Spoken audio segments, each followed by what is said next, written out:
We are live to YouTube.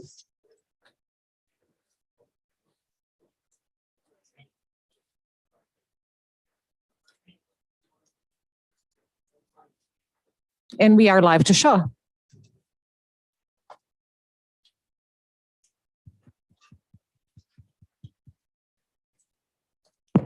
Okay. Welcome everyone. Bienvenue, Anine. I'd like to thank our media and broadcast partners for covering tonight's City Council meeting. I'm just opening up my agenda.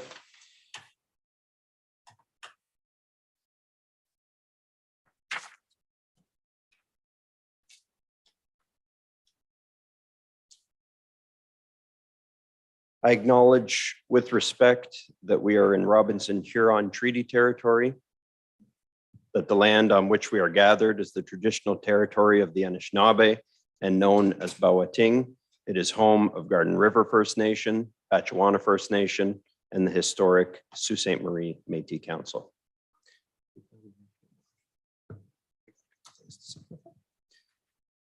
Before we get into the formal portion of the agenda tonight, and for the benefit of our community, I'd like to begin by extending the city's condolences to the family of former Ward 5 City Councillor Arthur Galatzi. Councillor Galatzi died on December 8th at the young age of 93 years old. He served on City Council from 1965 to 1983 and served the city in many capacities since 1983, most notably as the longest serving member of the Committee of Adjustments. Up until his death, he continued to be a member of the Committee of Adjustments and also was just concluding a 2-year term as chair of the committee.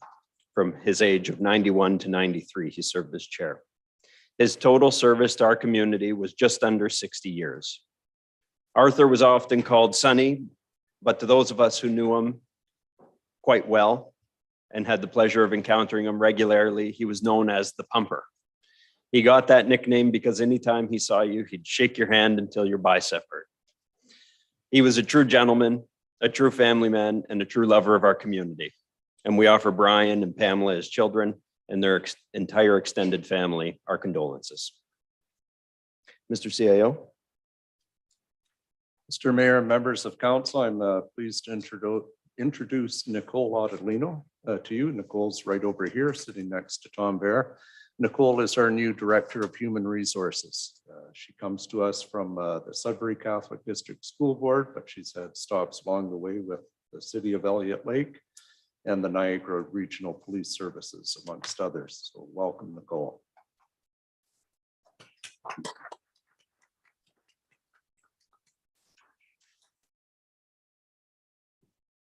Under agenda item 2, I have a motion by Councillors Caputo and Spina, resolved that the minutes of regular council meeting of November 21, 2022 be approved. All in favor? Motion carries. And under declarations of pecuniary interest, Councillor Spina has declared with respect to security services for the Ronald A. Irwin Civic Center, the municipal law enforcement officer appointment, and the associated bylaw as his employer has a contract with the city. I haven't received any other. Any other declarations?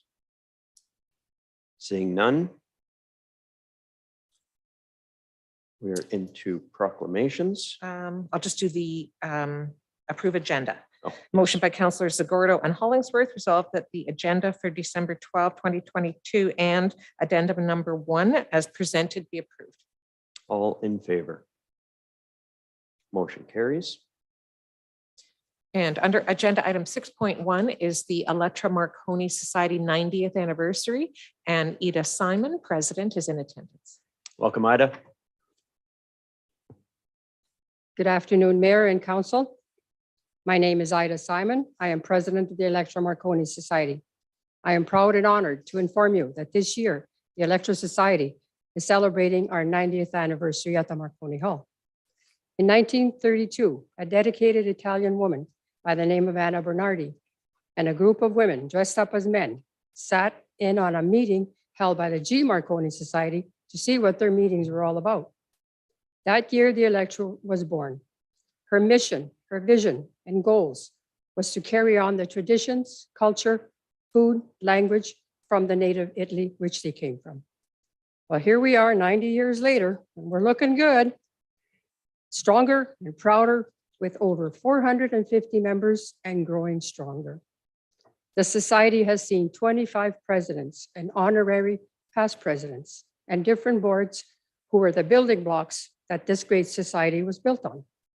We honor our founding members and thank them for their courage, their spirit, and dedication. The Electra is a nonprofit organization. We support our community through our fundraising events and donate to Sioux Area Hospital, Arch, St. Vincent's Place, Soup Kitchen, and many, many other organizations. We will continue to prosper through the dedication and support of our members. We have made it the success it is today by coming together in friendship, singing, dancing, and yes, enjoying the great Italian food and wine. So here's to 90 more years, Electra. Thank you. Thank you all.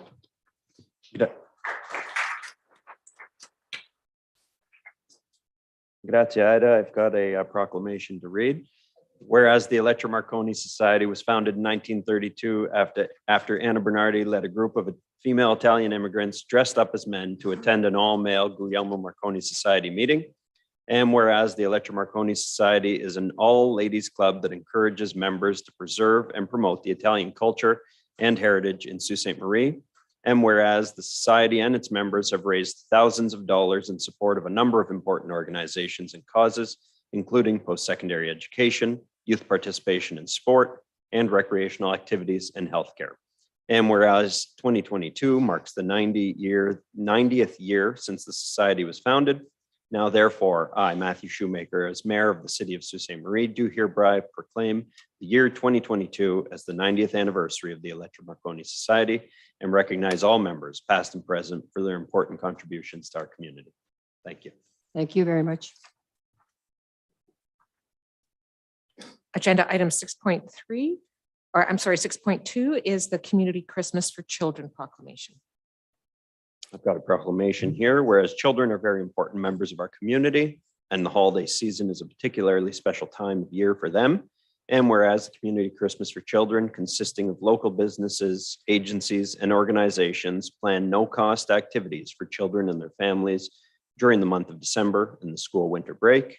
And whereas the goal of the Community Christmas for Children is to bring the community together and the community to support families and brighten and enrich the holidays. Now, therefore, I, Matthew Shoemaker, as mayor of the city of Sault Ste. Marie, do hereby proclaim December 1st through January 2nd, December 1st, 2022 through January 2nd, 2023 as Community Christmas for Children and encourage all citizens of Sault Ste. Marie to take advantage of the many activities available for children and their families.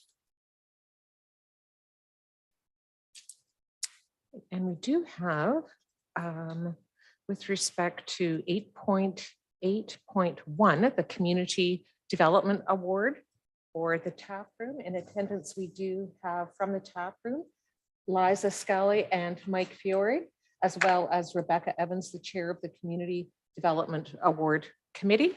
And I will just read and cast the motion. It's resolved that the report of the senior planning technician dated December 12, 2022 concerning the 2022 Community Development Award be received and that council present the 2022 Community Development Award to the tap room located at 62 Pym Street. Council, are there any questions on the motion? Seeing none, all in favor? Okay, now that the award has formally been awarded, we can do the presentation of the award. In 1998, City Council initiated a Community Development Award program. The purpose of the award was to recognize significant achievement in the field of community development, highlight successful development ideas that others can use, inspire other projects to meet the standards set by successful projects. On behalf of the City of Sault Ste. Marie, I would like to congratulate the recipients of the 2022 Community Development Award, the Tap Room. I would like to recognize the representatives of the Tap Room that we have here with us tonight, Liza Scally and Mike Fiore. Northern Superior Brewing Company originally occupied a space in the rear of the Bush Plane until it moved to its current location at 62 Pym Street. Their history has roots in this location, but Northern Superior Brewing is certainly not new to our area. Originally called Sioux Falls Brewing Company, the business has been part of the Sault Ste. Marie community and Algoma district for over 100 years. Previously located at 503 Bay Street, the plant once stood with the iconic Sioux Falls Tower. In the early 2000s, the company was closed until local entrepreneurs with a great interest in keeping Sault Ste. Marie history alive, and obviously a great interest in beer, established Northern Superior Brewing Company. The new owners have done an excellent job of intertwining the history of the company and our area into every product that they have created. All of the beverages they create are named with inspiration from aspects of our area. Utilizing the space that was once a garage repair shop and capitalizing on the heritage of the building, the owners have transformed the facility into the space now known as the Tap Room.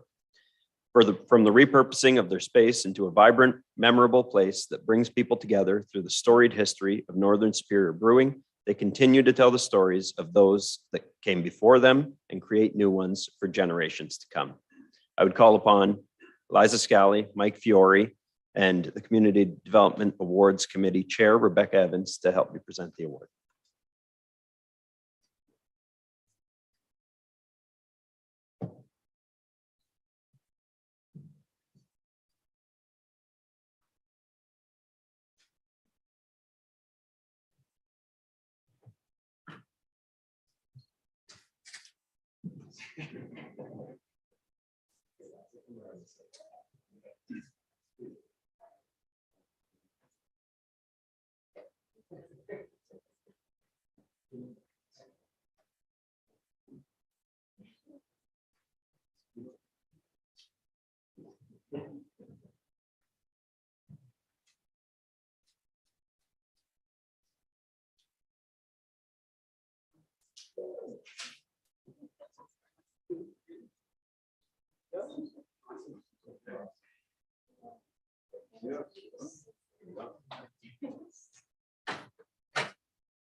Then that will take us to, do you want to do that?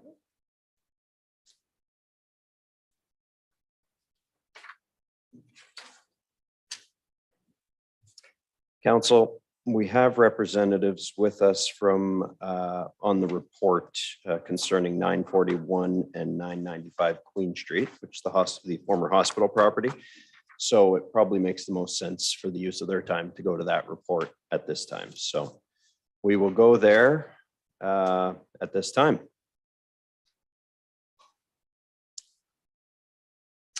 I'll read the motion, but you may not want it to be cast for vote until after your Yes. discussion. Yes. This is a motion by councillors Caputo and Spina, resolved that the report of the city solicitor and the chief building official dated December 12, 2022 concerning the properties at 941 Queen Street East and 995 Queen Street East be received as information in response to the council resolution of November 21, 2022. Further be it resolved that as it pertains to the buildings located at 941 and 995 Queen Street East, since the city is not in a financial position to move beyond the current enforcement measures, that staff continue to seek funds in order to further such enforcement, which may include demolition, and report to council once financially able to. There was material that was received today and has been included in the addendum on your agenda. Council, there's a number of staff here that obviously that can respond to questions on this matter. Is it Mr. Ferrari? I believe? Yes, yes, you'll. Mr. Ferrari is here as well for questions. So if there are any, I will start a list. Councillor Vezoellen. Thank you. Through you, Mr. Mayor, to probably whomever in bylaw, whether it's Mr. Posabon or whomever, concerning bylaw officers attending at both 941 and 995.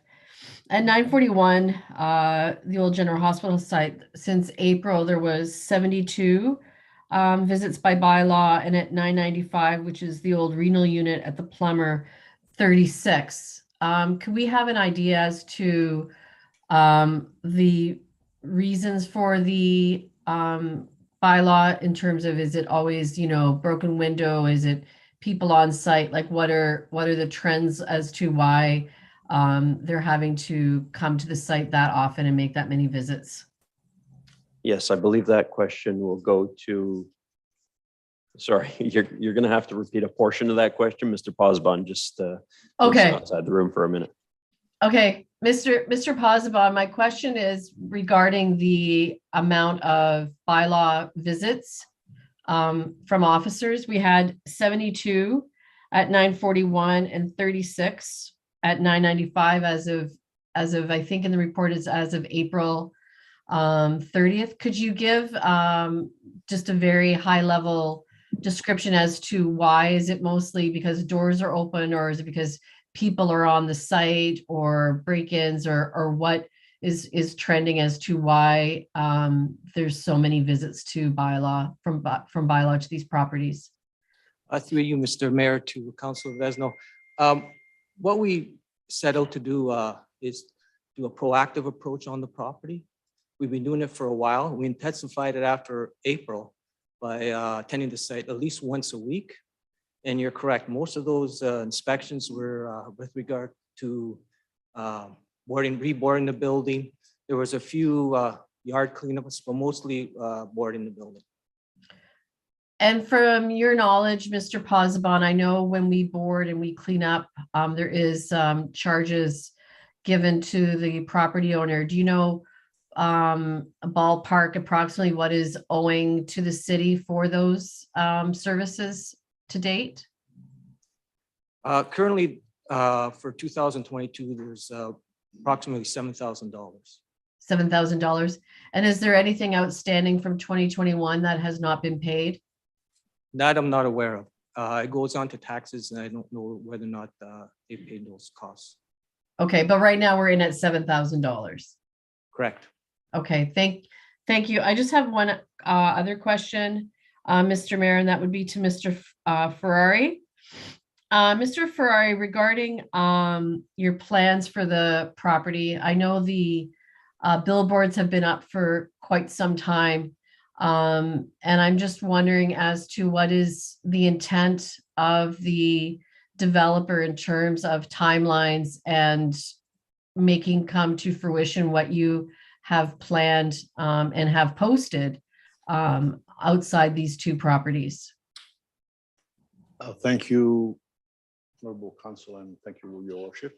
I'm very happy that I was invited to this council. We make ourselves always available for any inquiries or calls to our office. We always responding very quickly, and we always act in specifically in regards to this property that we have at 941 Sault Ste. Marie. We're having a major problem on our hands. We have inherited this problem from the previous owners. We have continued in cleaning it up.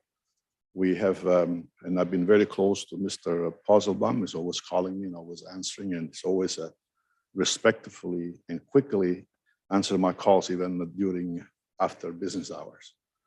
We have a major problem there. We keep on closing doors and people go and break doors. We keep on cleaning it, and it's a major issue that exists in 941 and actually exists in the whole city of Sault Ste. Marie. We have another property of ours 2 months ago that was torched down, and we were ready to start working on it. And instead of working on the property and improving it, we had to pay a bill for $287,000 in cleaning the site.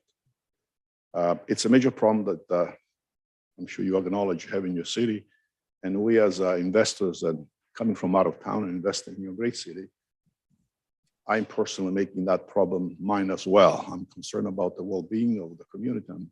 I'm concerned about all these people transient going in and out. There's nothing in that building to be taken to sell or to use. There's nothing in there. You just can't control these people. They're just all over the place. We're even thinking, and I ran it too late because of the season. I said, the only thing maybe we can do is to put a fence around the building And we did contact Mr. Posselbaum. He kindly came to do a visit on site, and we were just planning to apply for permit for a fence around, which I think might look even worse because you're going to have this concentration area, with a fence right down on Lake Shore.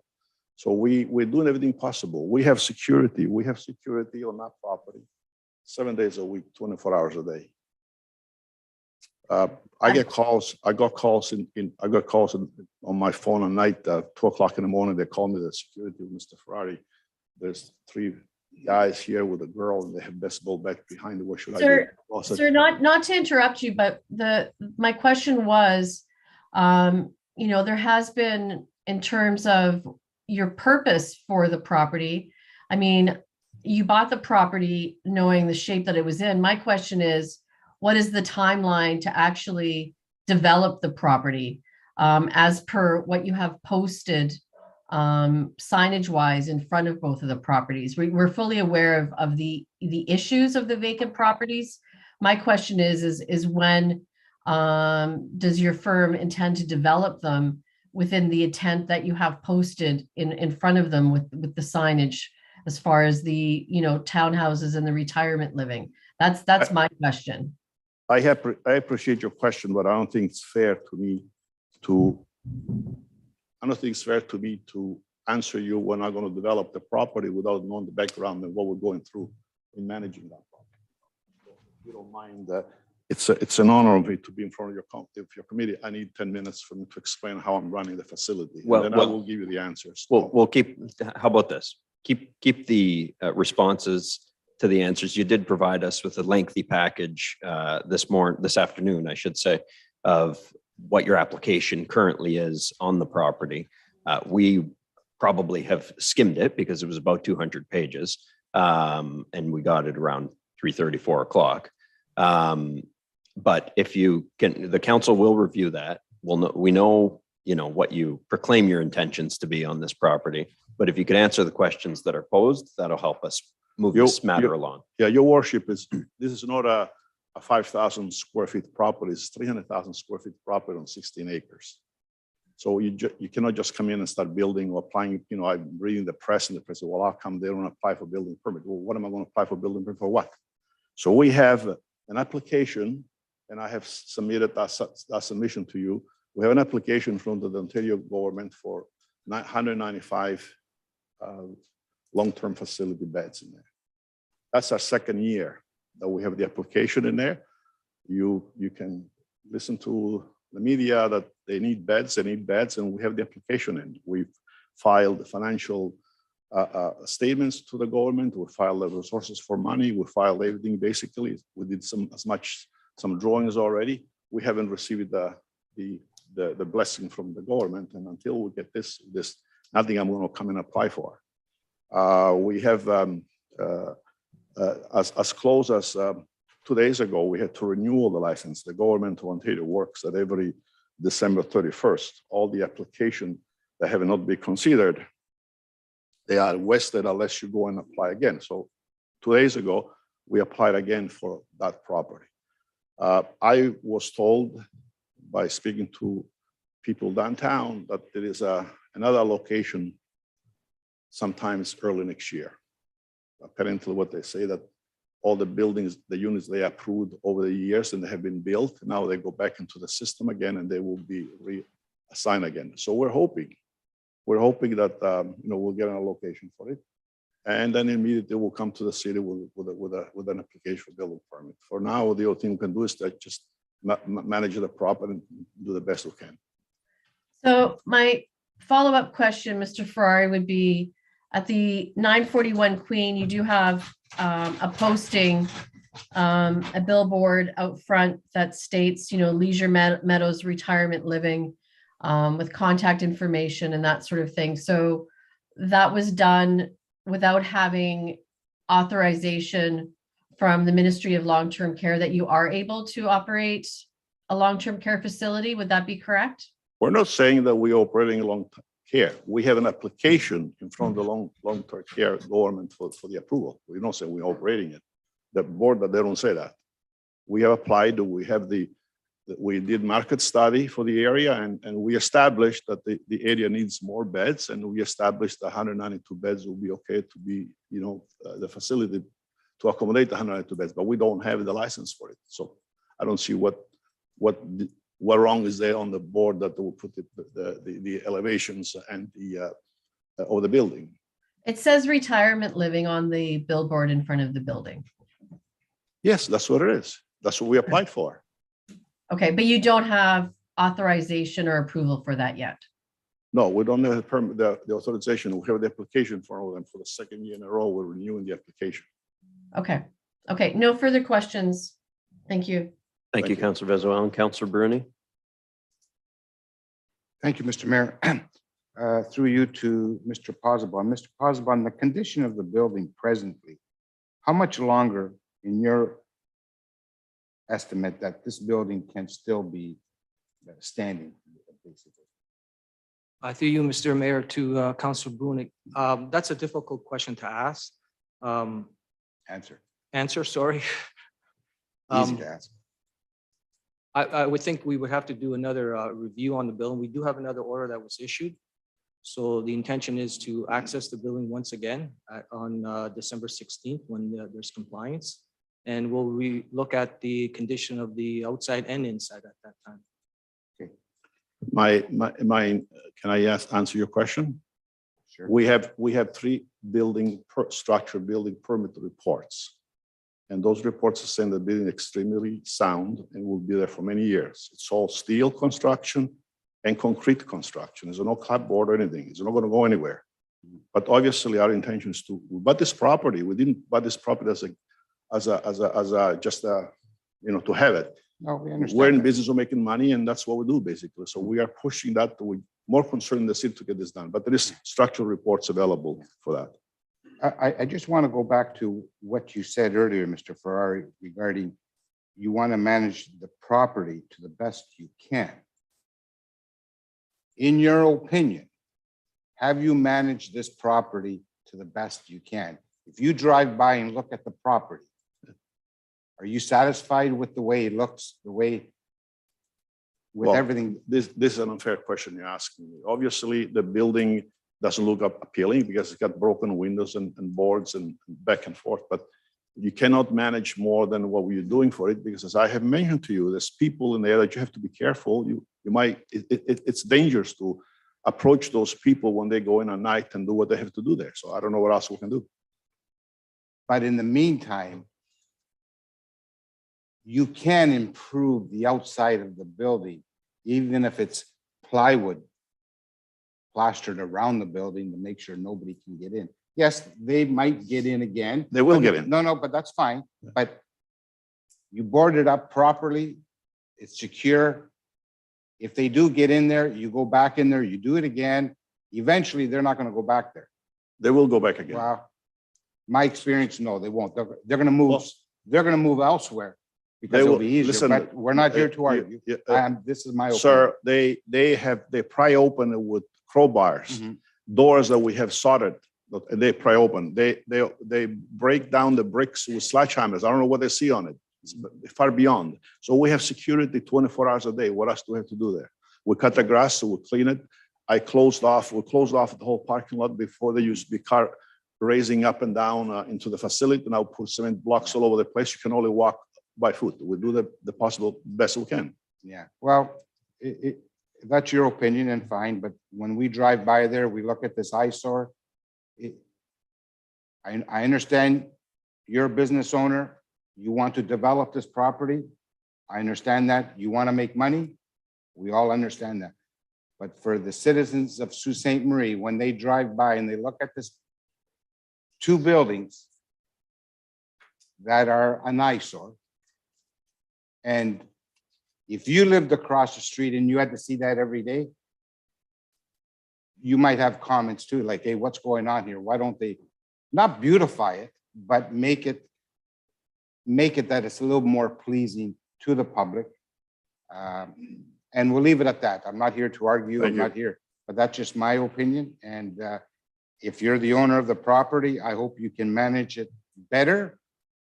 Some type of beautification, make it look better temporarily until hopefully you're very successful with your applications. Thank you. Thank you, Mr. Mayor. Councillor Hollingsworth. Thank you. Before I get into my questions, we represent the constituents of Sault Ste. Marie, obviously. And tonight is an opportunity to basically say to our community that we care about this piece of property, we care about this building. And up to this point, since you've been the owner, we have not received any public communication of any updates. So tonight is the night to update our constituents. My first question, through you, Mayor, to yourself, sir. Do you own any other old hospital properties in Ontario presently? And what stage are they at? It's my privilege what I own. I don't have to disclose that to you. I'm just talking about 941 Queen Street in Sault Ste. Marie. Okay, that's fair. I just thought if you own some other properties and you have already developed them, it would just add positive feedback to this particular property. I have filed material with your mayor on the plans that we have, this construction plans, so they can see them there. And they're available anytime anybody needs any questions, they call me, I'll answer the phones. Okay, thank you. My next question, when was the last full-fledged engineering report done by you on this property to say that it's sound? And can you let us know who the engineering company was? Definitely, this is done a year ago, and there's another one being completed, and as soon as it's completed, I will file it with the office, with the mayor's office. Council, just for your information, that was part of what was dropped off this afternoon is a engineering report by, I believe it was STEM STEM Engineering. engineering. Yes. And it's on the agenda. Okay, I appreciate that since we just received the report not too long ago. My other question is with regards to, do you have current insurance on this property? I'm sorry? Do you have current insurance on this property? Yes, we do. We have insurance, and I have supplied your municipal office copy of the insurance policy. It's been insured from the first day that we bought it.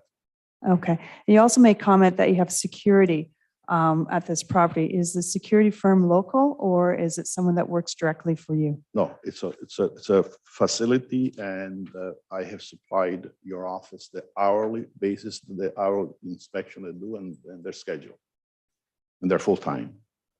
Okay. And my other final question is, having said this,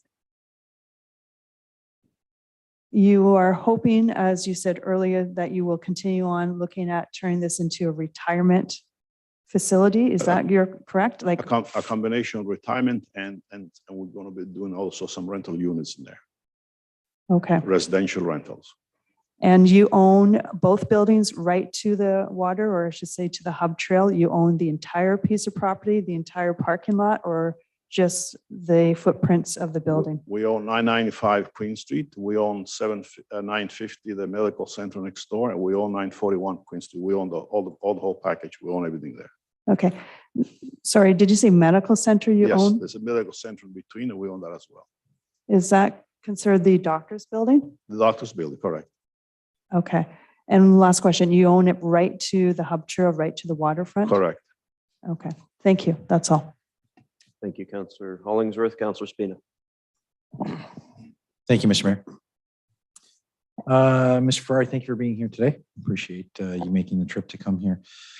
And I appreciate the efforts of staff. Clearly, we received an updated report the last week on with regards to this property. So thank you to all staff for the work you've been doing on this property over time.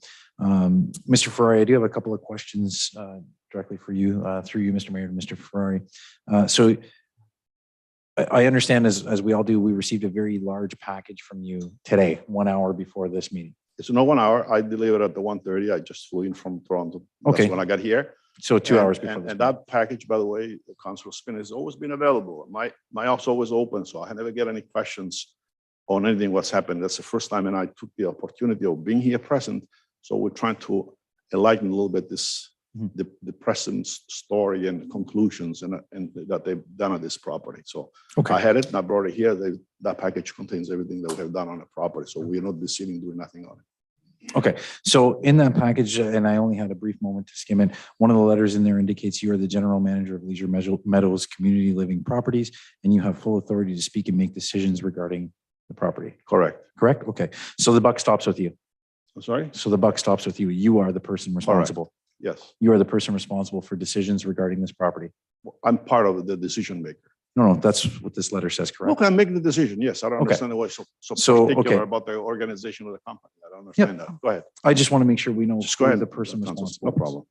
Okay, so you're responsible for the decisions to leave it in disrepair. Yes, Okay, you're responsible for the decisions to leave it insecure.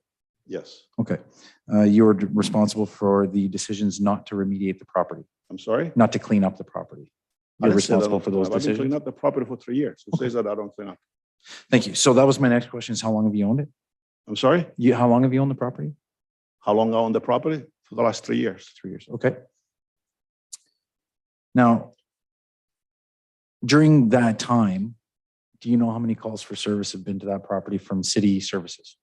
Well, no, because last couple of times I have staff here, I have time staff here that they will go and do the repair, so they hire someone to do it.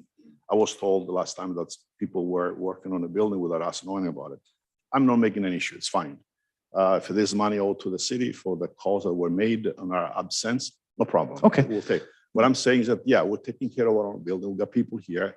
If something gets, windows are getting broken, and we will do it as quick as we can to get, in a manner that, will get repaired. Okay, so thank you. And that was my next question. I appreciate you saying it. If there's money owed to the city, you said for calls for service regarding city services going there, you're willing to pay it. Of course. Okay. So if I told you there was approximately 200 calls for service regarding police services. Well, heading I there just unless- heard from your council is about $7,000 owed on the property for Yep. 2008. We'll pay the bills, no problem. Okay, But from Thank you. now on, I will make that point that this is not going to happen anymore because I want calls and I want some communication that somebody's going to do work on my property when I have people work. okay. So you mentioned you have 24-hour-a-day, 7-day-a-week security. Yes. When did that start, sir? Well, we had security on the property for the last 3 years. So we had at the nighttime before. It didn't work. Then we had, this company here was hired and started to work November 14th November 14th of which year? this year. Correct. So less than 1 month ago, Yes. correct? Yes, but we had Okay. security before. This is a full-time security now. It's costing us a very expensive undertaking, but we're doing it. We're trying to, we're trying to cooperate and also, try to resolve the issue that we have on hand. Okay. And you've kind of mentioned you didn't feel comfortable sharing your plans with the property, and I can appreciate that from a business perspective. You want to keep some things to yourself. I can appreciate that. How do you feel the state of the building is inside? You mentioned you have an engineer's report that you think is coming. How do you feel the state of the building is inside? It's terrible. Okay.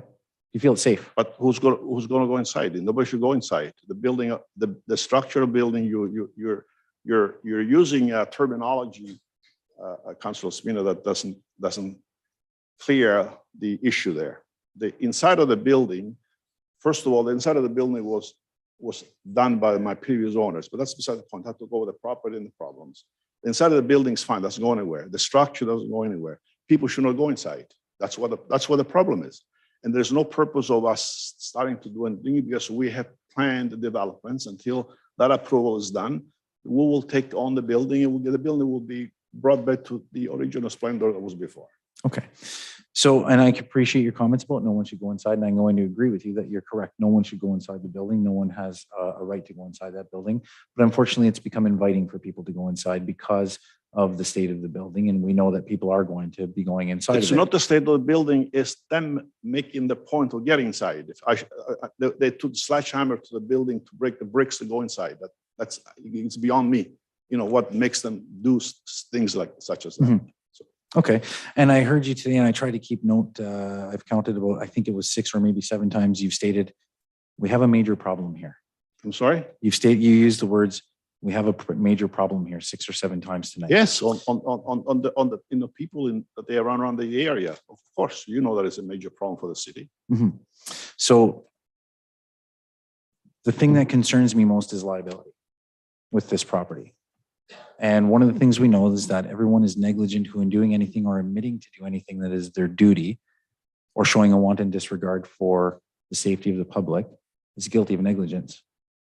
So that is my concern. So if you know that this is a major problem, if you have known for 3 years that this is a major problem, you are the person where the buck stops. You are the person who is in charge of the decisions. You are the person, according to you, that makes all these decisions. Please share with us your plan to mitigate these risks for our community. I made always available. I'm always available. You can ask Mr. Posselbaum. Every time he calls me, I'm always answer the phone. I never neglect my calls. So what I'm saying is that also Councillor Spina, that you're the council of the area, is that we're open. Perhaps I could have got a call from you earlier and say, hey, Ferrari, what's going on here? I'm open to discuss, and we want to maintain the property. We Sorry, wanna sir, my maintain- question to you was please share with us your plan to mitigate these risks. Okay, no problem. Thank you, sir. We'll clean them as quick as possible, as properly as done. So is it fair to say you don't have a plan? You don't put the word in my mouth. I don't have plans. Yes, I do have plans. It's my property. I have to maintain my property. Okay. But everything gets done in a proper way in business. That's how we work in business. Everything has to be done. So right now I have filed in all the work we've done that you're saying that we haven't done anything. We've been working for 3 years on it. I have proven already. As things progress, things will be done. Right now we'll maintain the building, we'll secure the building, and we're trying to keep it as neat as possible. Okay, thank you, sir. That's all the You're questions I have. Thank you, Councillor Spina. Councillor Caputo? Thank you, Mr. Mayor. Through you, Mr. Mayor, to Mr. Ferrari. You've mentioned that you have an application in with the province. Yes. Can you take me through that? Like what are you applying for with them and what stage are you at? I have just finished telling you, it's 2 years that we have an application for the approval from the long term for 192 beds. But where are you, like, how far are we away from you being approved It's to in do the that? department, it's with Mr. Paul Calandra, Minister of Long Term. So it's in their office for the second year. We just renewed the license 2 days ago again. So we have to renew it and we have to wait for them to say, yes, there's an allocation or there's no allocation. I was told off the record that the possibility, because I keep on, bothering them all the time, that possibly they might have an allocation for the new year. And I hope that there will be one of the successful recipients. And when you are given approval, do you have a timeline on when the work is going to begin? If obviously we have to come to your office and apply for it. Yeah. Submit. So you're submission prepared to plans. start right away? Will immediately, and also when we filed the application for obtaining the license for the beds, you have also to apply the financial capabilities of doing such a project. We have filed that in. So the government has our financial whereabout, that we have the money available, everything is ready to go. We're just waiting for their blessing. Okay, thank you. Thank you. Thank you, Councillor Caputo. Councillor Gardy? Thank you. Couple things. One, you asked if we would ask Mr. Posbon that every time he called, you answer your phone. So through you, Mr. Mayor, to Mr. Posbon, every time you call Mr. Ferrari, does he answer his phone?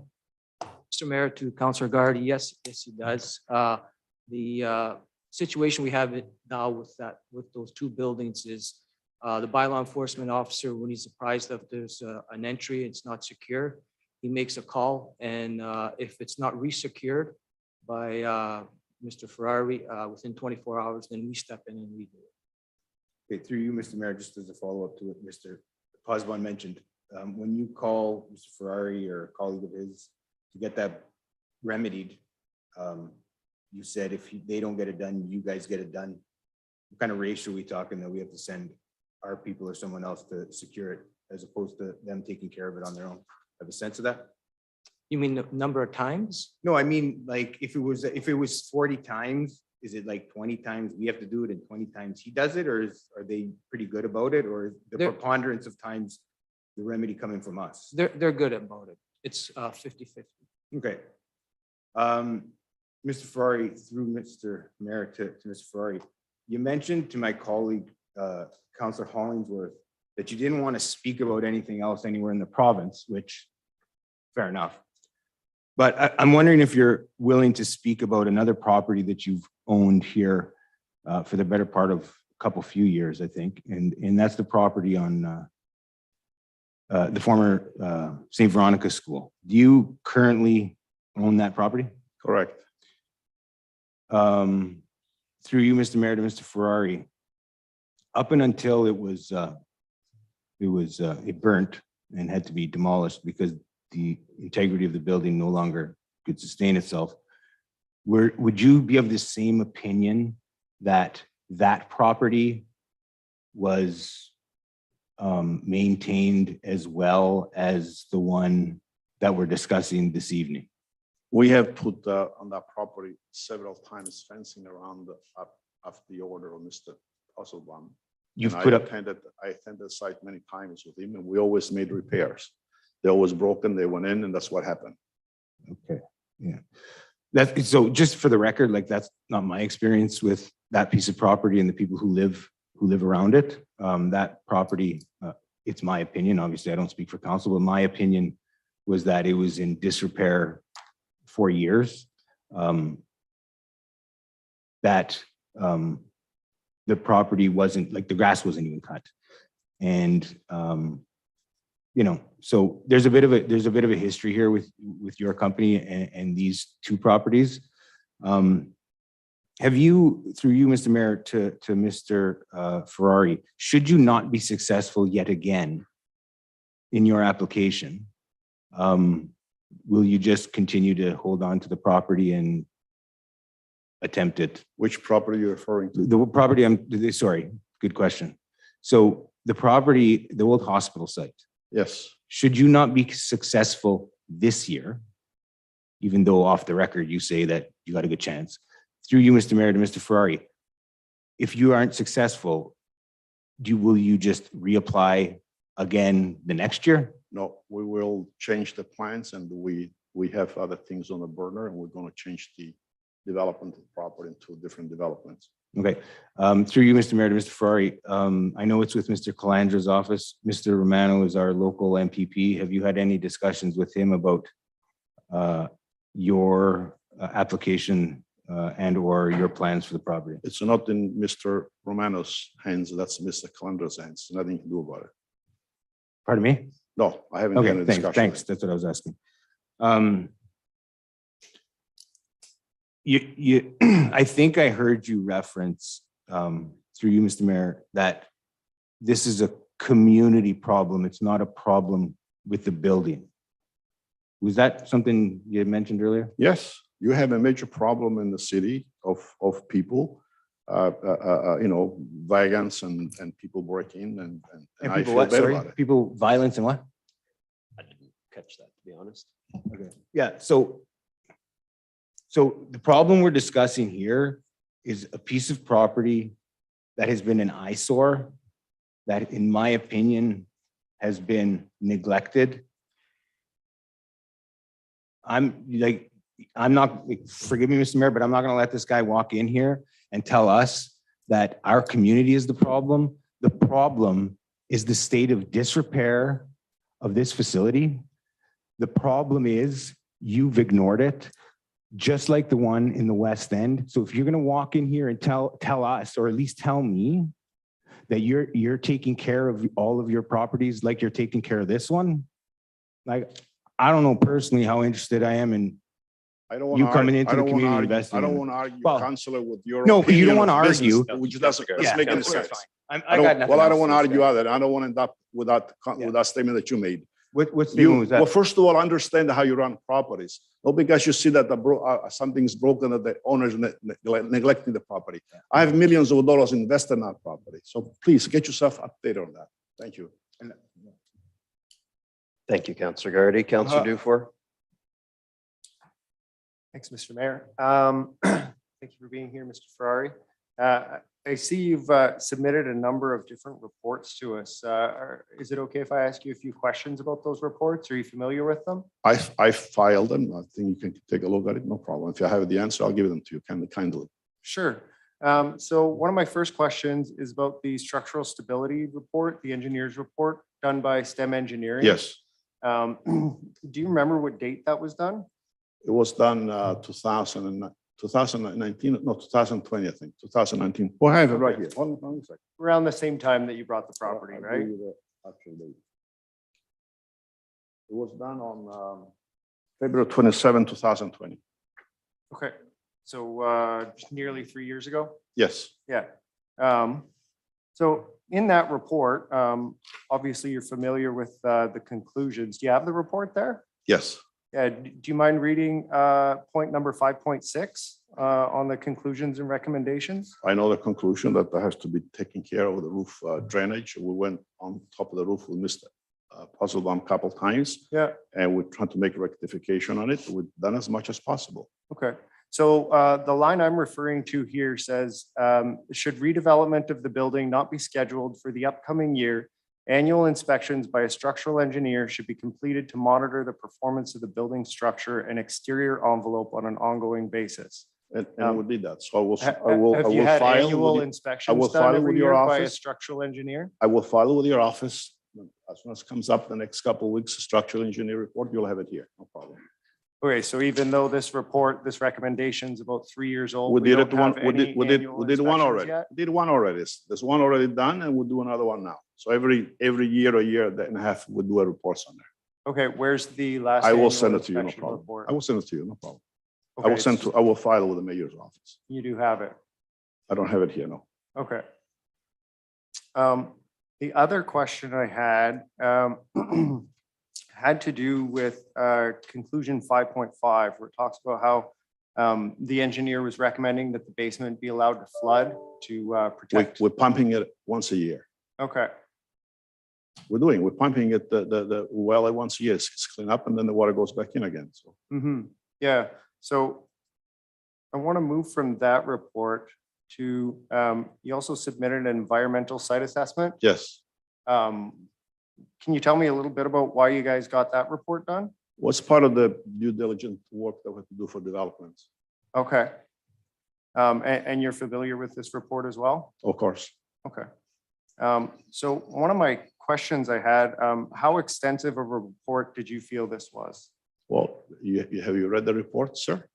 Yeah, I've started to review it here, and I did have one issue.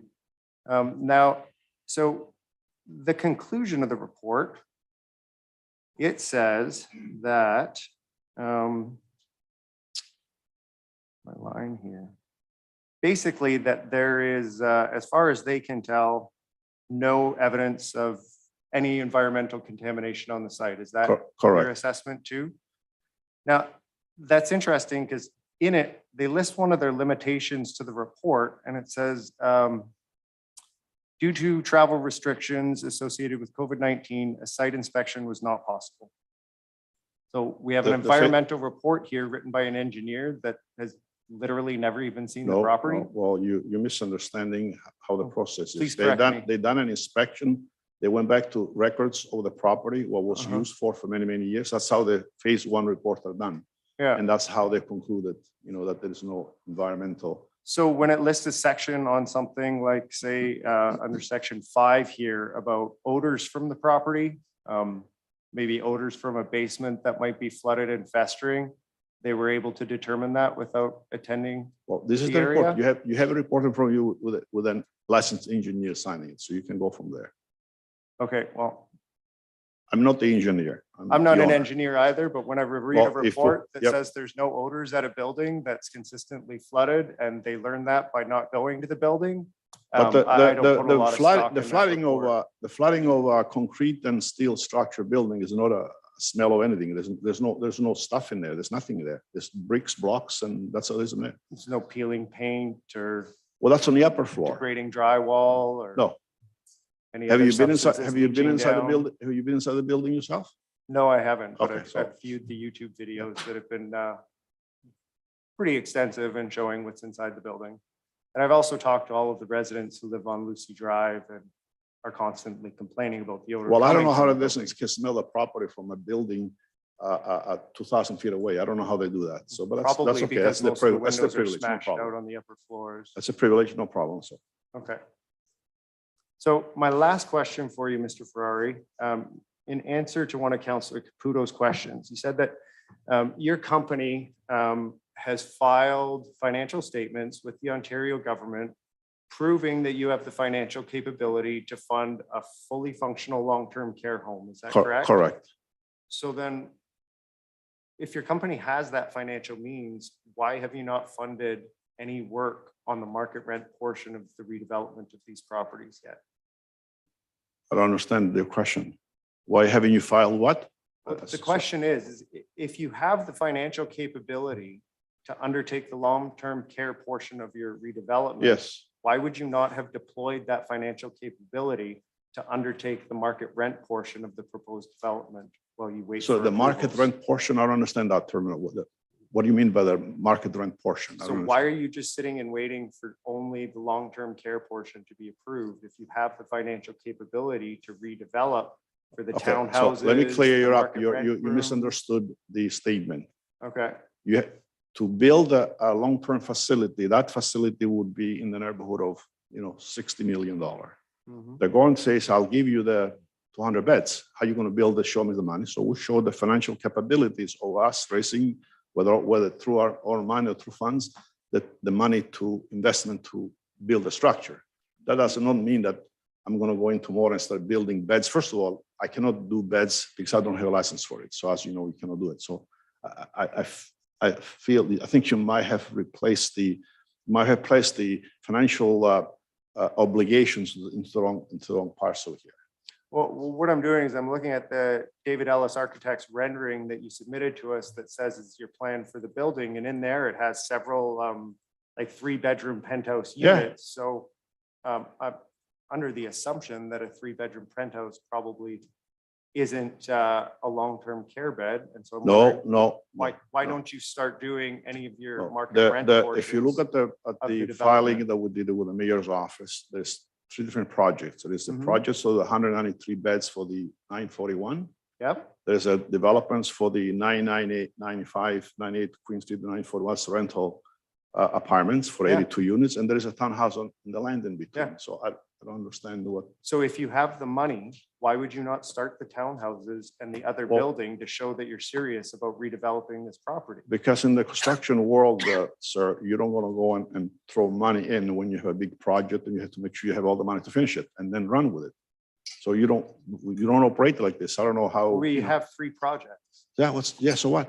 so why not do the first one that's Well, not how about- contingent on how about long-term leaving care us to- funding? I believe us to our forecast and our financial forecast and which one we're going to start first. And I think the easier one to start is retirement homes. There's Okay. people in need for it and the government will cooperate and funding, and that's the easiest thing to do, right? I appreciate that, and hearing that answer, I'm quite happy to see the city continue to focus their efforts on enforcing the laws that we do have and ensuring they're being adhered to. Thanks you. for your time. Thank you, Councillor Dufour. Councillor Zagordo. Thank you, Mr. Mayor. My questions have been answered. Mr. Ferrari, we've only got a few minutes before planning, so we may have to come back to you after our planning matters are done, but I do have some questions. I have to get away by 5:30, sir. I'm sorry, but if you don't Well, mind. let me get to the question then. Thank you. You own the doctor's building. Yes, It operates, people come in and out of it every day. yes, Do you have a problem with people breaking into that building? yes. Are they But ripping the windows off? No, they don't do the windows, but they go inside the washrooms, they go inside the facility. But the difference, your worship, is that there's people in there. Right. And also at night we'll lock it up, the security are there. At night they break in, they bring it to the pharmacy. So we have not the major problem that we had on the 941, but we do have some problems there. But because there's people there. Yes, exactly. And so you're saying that in response to Councillor Bruni's question, you said people are prying open the doors, they're prying open the boarded up windows at the old general hospital, right? Yes. Where's your 24-hour security? Well, I have now 24-hour security. We had security at night, and I told you the calls I used to get. The police, as you know, will not answer any calls on that building there. So it's very, very difficult for security to apprehend these people. There are 3, 4, 5 people at a time in there. So it's quite dangerous, basically. So the police, they get busy. They don't have time to go there. So what is the security going to apprehend the, 2 or 3 rough individuals? What are they going to do with it? So why not hire more security? Well, how many security can I hire? As much security as it Well, requires to secure the building. Yeah, we have, well, you know what? Maybe I have to go back and come back to your office, your worship, and ask for a permit to put a fence around the building, and I will erect a 10-foot fence around the building and close it off like a concentration camp. I don't know what else I can do. Mr. Ferrari, have you been by the building today? I'm sorry? Have you been by the building today? Yes. The property is in a state of I disrepair. agree with you 100%, Your Worship. Our city does not accept that in its bylaws. You are in breach of the city's bylaws for having your property in a state of disrepair.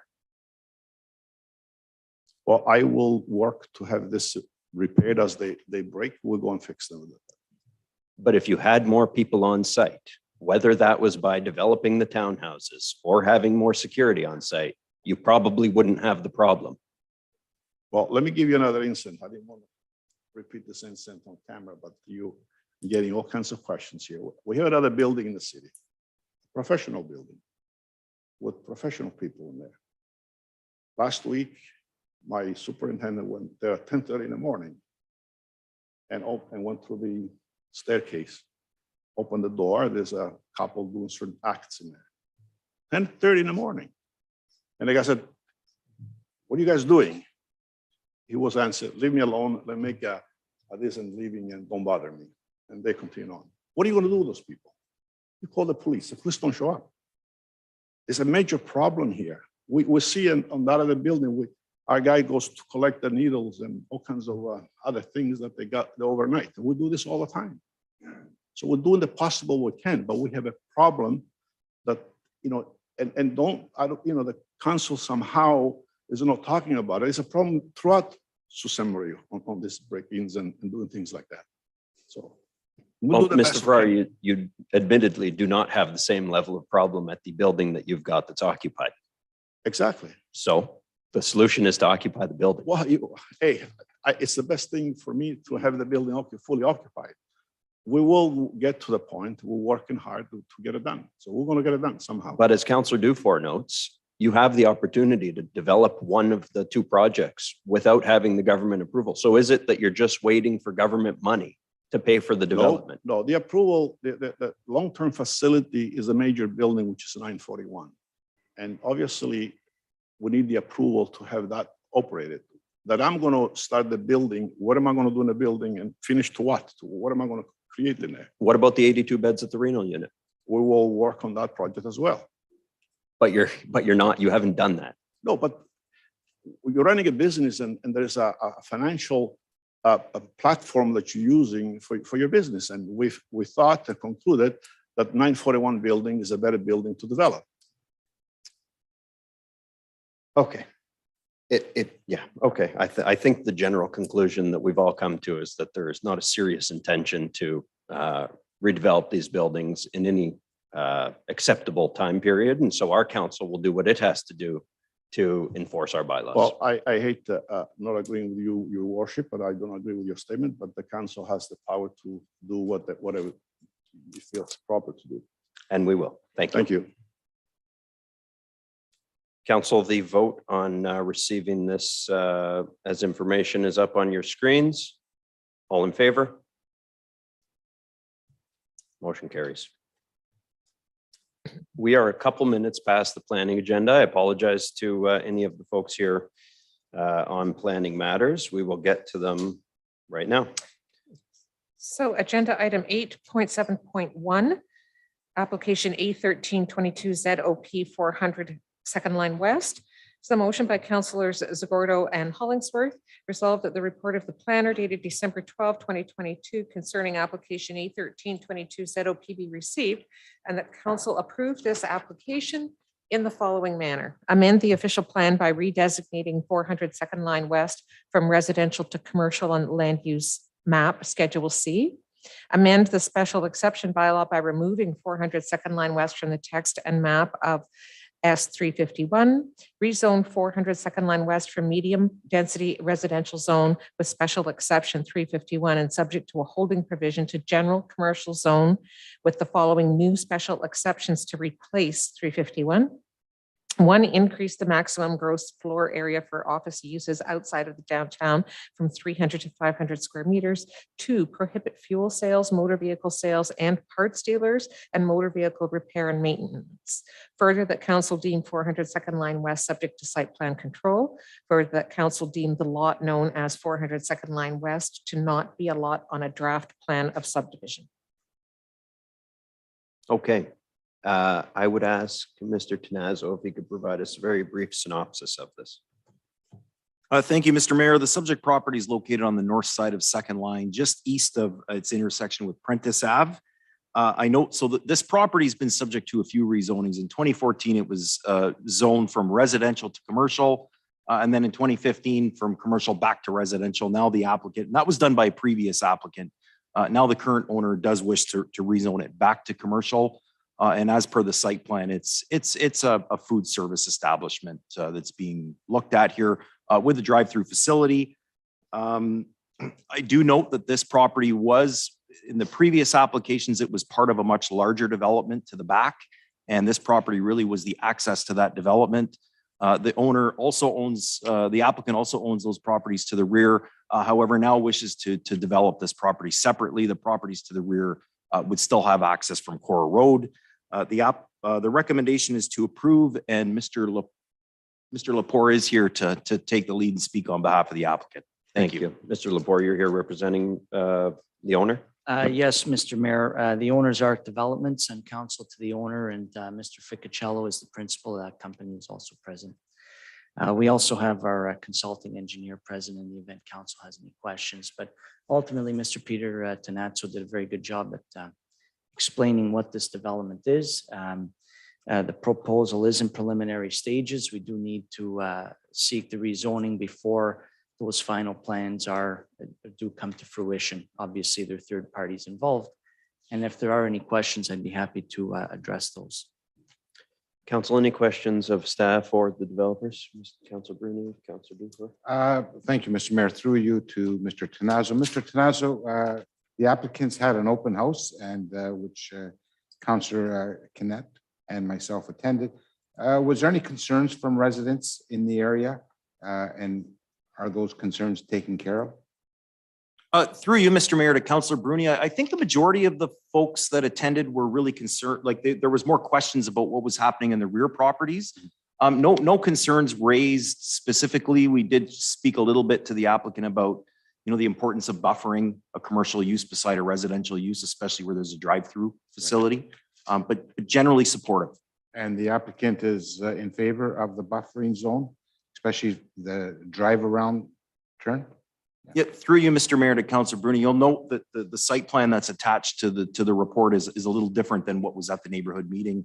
A little bit more thought has gone into additional buffering. Okay, thank you. Thank you very much. Councillor Dufour. Thanks, Mr. Mayor. Through you to, either Mr. Tenazzo or to the applicant, why is the Cora Road access seen as the preferred way to access those rear lands from the city's perspective? Through you, Mr. Mayor, to Councillor Dufour, I think there's a traffic matter here. Second Line, this part of Second Line is very busy. We've seen some other applications in this area as well as by this developer where there was some significant concerns with putting, a significant access onto Second Line. And then I guess I'll defer maybe to the applicant as far as maybe a business decision to separate these out. Thank you. Through you, Mr. Mayor, to Councillor Dufour, certainly this is a proposed commercial development, and so access from Second Line for this particular parcel is the preferred access. But in terms of the development back to the rear, it's a proposed residential area. We would rather not have that level of traffic flowing from Second Line. It's just the nature of people coming in and out and why they're doing that, and getting to your residence is a lot different than to a commercial facility which exists all along that road.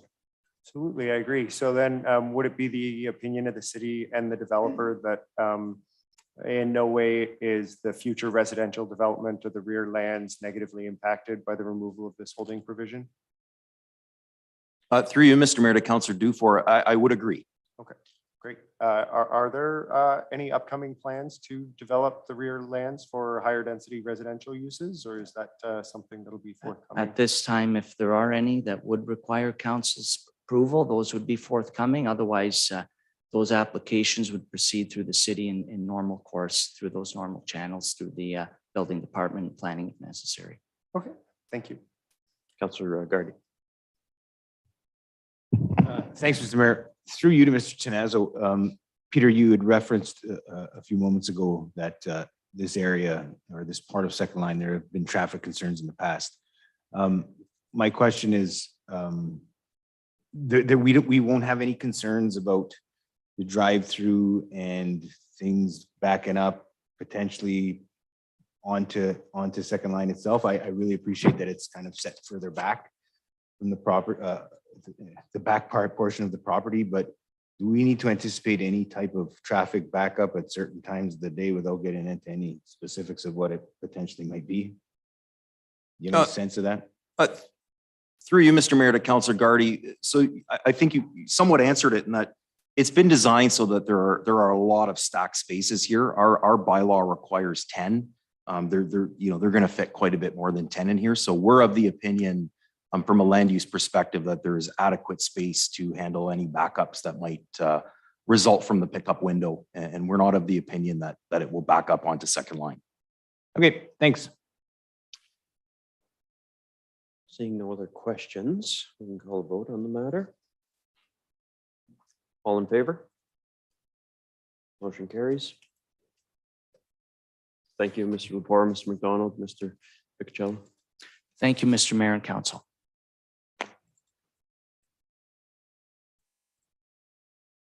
Okay, so that will take us to consent.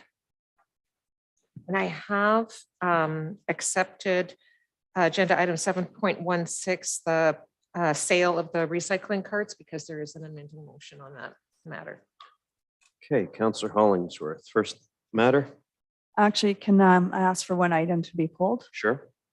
The item to be pulled, let me just grab you the number.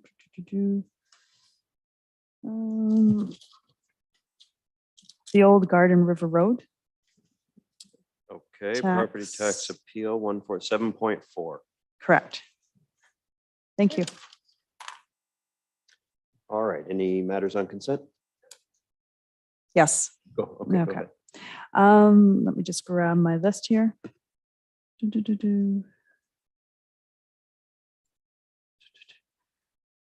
7.1, 2023 boring bylaws. Through you, Mayor, to Miss Shelley Shield. Shelley, can you just educate me on what are the current terms with regards to boring for the PUC? It's my understanding when I read the report that we do allow the PUC to borrow from us. Is that correct? Mr. Mayor, to Council Hollingsworth, that's only for the water portion, which the city is responsible for. And they come to council and they require certain amounts to carry them through their capital projects until they receive the fees through the water. So it's a temporary borrowing, so it has to go through our facilities and our approval. Okay, so that's why they don't basically go out on their own to borrow on their own. They will for other, but not for the water. Okay, because it's the water. Okay, thank you. That's all on that matter. Anyone else on 7.1? Seeing none, go ahead. Next matter. Thank you. On 7.2, third quarter financial report. I'm not sure if I should direct this to Ms. Shelley Shield or to Mr. Malcolm, but through you, Mayor, maybe I'll start with Mr. White. In the report, I see there's continued vacancies created, and so it's resulted in an underspent. Are you able to tell us what the two key director positions within corporate services that are still vacant?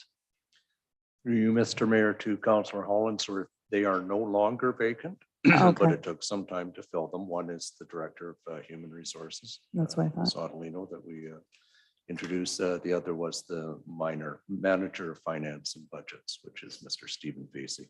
Okay, correct me if I'm wrong, when I read the report, it sounded like they were still vacant. No. Okay, thank you. And that's all under 7.2. Anyone else on 7.2? Okay, Councillor Gardy. Sorry, Mr. Mayor. Third quarter financial results, correct? Yes. Okay, I just wanted to highlight that the assessment growth was up 0.51% compared to being up only 0.07 in 2021, and that the construction value is much higher, totaling 244 million in 2022 compared to 163 million in 2021, which is good news. So I just wanted to highlight that. Thank you. Yeah, I noted that as well, Councillor Gardy. Ms. Shell, 0.5 point in assessment growth. No, that we haven't seen such astronomical numbers in a while. Although I wouldn't call it astronomical, it is probably for our community. We haven't seen that level for several years. So it is a positive trend. Let's hope it continues. Thank you. Anyone else on 6.2 or sorry, 7.2? Seeing none, Councillor Hollingsworth, other items? Yes, thank you. With regards to 7.7 downtown activation, I believe. And through you, Mayor, to Mr. Ver. I think overall the report is well done and I'm very excited with all the initiatives. But can you comment on, I don't think I see anything about cruise ships. You talk about all these wonderful events, especially with the Roberta Bondar tent and so forth.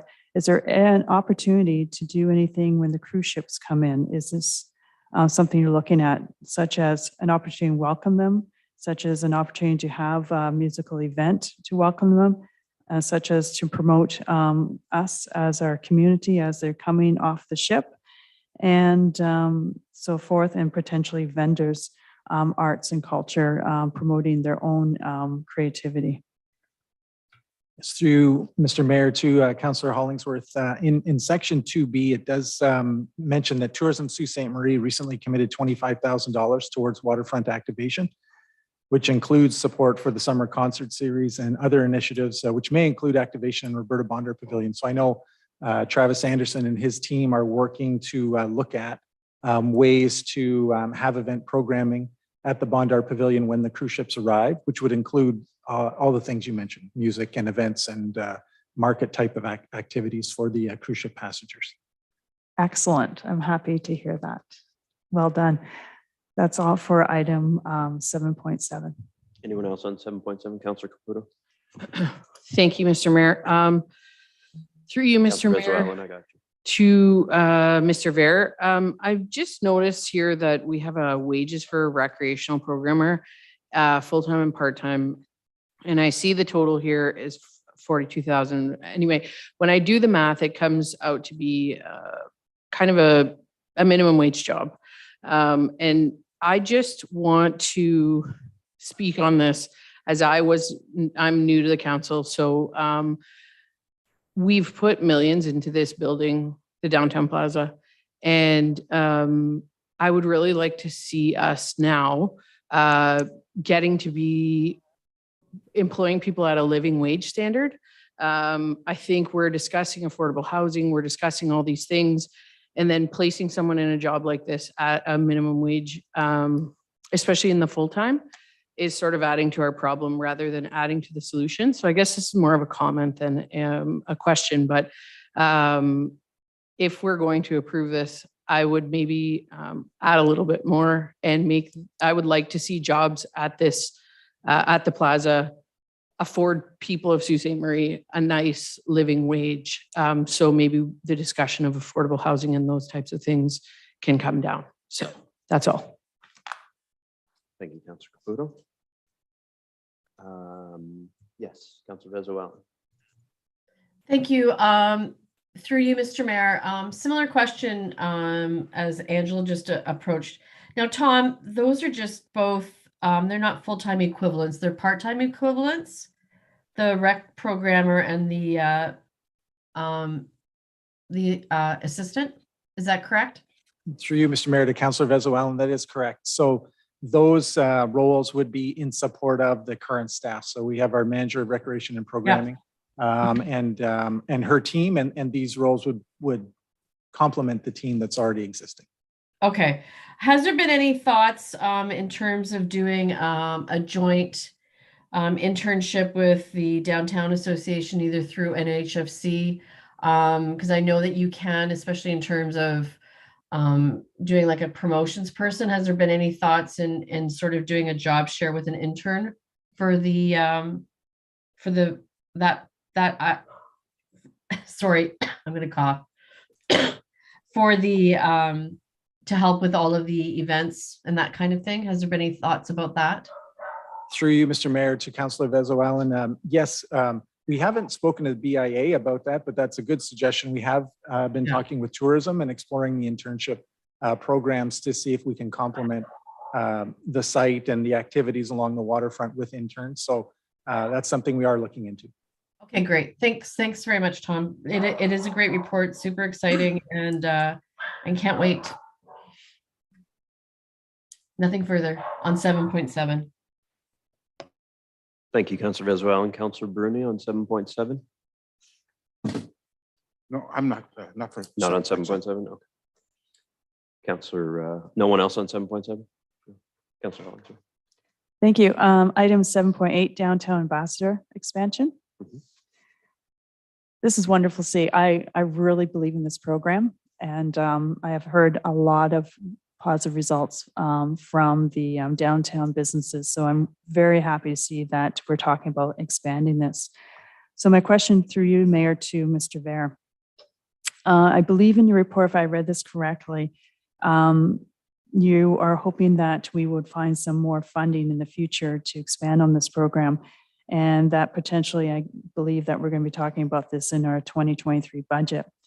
So in preparation to our 2023 budget debate, have you started doing a cursory level look for potential external funding so that we don't have to, so you're prepared for our questions, potentially looking at third parties, potentially looking at corporations here in our community, or even corporations in Northern Ontario, gold mines, banks, mining companies, forestry, and so forth. So in other words, have you started to identify some other funding sources so we can see this expansion? Through you, Mr. Mayor, to Councillor Hollingsworth, we have started looking at other funding sources, government-related funding sources. We haven't found anything of that kind yet. We haven't approached private sector businesses on this program to date. Okay. So I'm hoping that you'll start to look at it so that potentially this will be a joint effort by the community, by Northern Ontario, since a lot of our citizens work at other industries, and potentially they could hopefully help us with this program. That's all on 7.8. Councillor Venezuela. Thank you. Through you, Mr. Mayor, to Mr. Vare. Mr. Vare, I do agree. We have seen some great, I see the ambassadors every weekend, which I think is really needed in our downtown because we don't have a lot of services. Has there been any data collection in terms of, how many clients served, or also how many calls come in and it's out of the service area? So both clients served and then clients that can't be served or are seen to because they're out of the service area. Has CMHA been taking any of that data? Through you, Mr. Mayor, to Councillor Venezuela, yes, we have received data from CMHA on the program and the metrics that they've been tracking. And those metrics outline client interfaces, number of calls to businesses, and also interactions with businesses through the program. Okay, so that would be really helpful, I think, in terms of when we're looking at budget, to take a look at that data, and if there is a gap in us being able to reach certain areas, I think that would really help, especially, in looking at where we're going to be placing dollars, if making sure that we're directing it to where the impact is needed the most. So if you could include some of that, I think that would be really helpful, even via email to myself and my fellow councillors. My other point is that in terms of funding, I certainly agree with Councillor Hollingsworth, and I know that CMHA is very proactive in terms of funding. The community fund for Bell Let's Talk opens in January 2023. So I would definitely take a look at putting that on your calendar, the Bell Let's Talk, and also taking a look at some of the different insurance companies are all doing mental health, such as Great West Life and Green Shield. Taking a look at those, and I know that the staff at CMHA are very in tune to that, but the Bell Let's Talk Community Fund, which is up to $25,000, opens in January. So just wanted you to be aware of that. And thanks so much for bringing this report to us, but some data would be really helpful, Tom, for the next time. Nothing Thank you. further. Thank you. And through you, Mr. Mayor, to Councilor Vezawalan, we can send out the program statistics. We will send that out to all of council. Great, thanks. Thanks so much.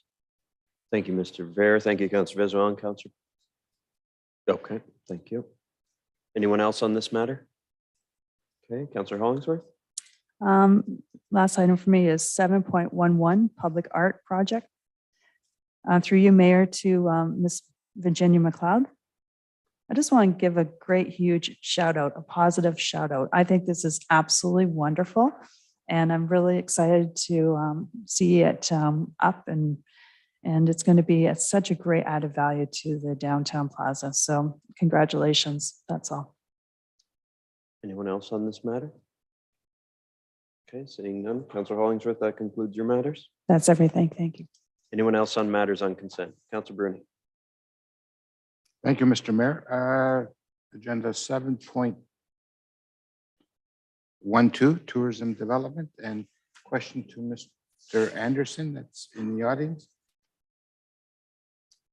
Mr. Anderson, how do you, I'm happy that the Hogan's Homestead and the art gallery received the funding. Just curious, what was the criteria was there more applicants that came forward or just only 2 applicants? Through you, Mr. Mayor, to Councillor Bruni, we have a rolling intake, so we got a number of applicants throughout the year. I believe so far this year, we've had about 18 applications. So this particular period, we've had the 2 applications, I believe 1 in September, 1 in October. And the evaluation criteria is largely based on either attracting new visitors to the area or extending stays, as well as for certain ones, we start to look at the benefits of the marketing and alignment with some of our strategic goals for tourism. And my final question, do you know how much money you have in this fund? Approximate, Shelley, know? I believe, Shelley, I'm going to leave that one to you. I know we're just over 100K, but I can't recall the exact number right now. And it will be replenished annually as we collect more, Matt. Okay, thank you very much. Thank you, Mr. Mayor.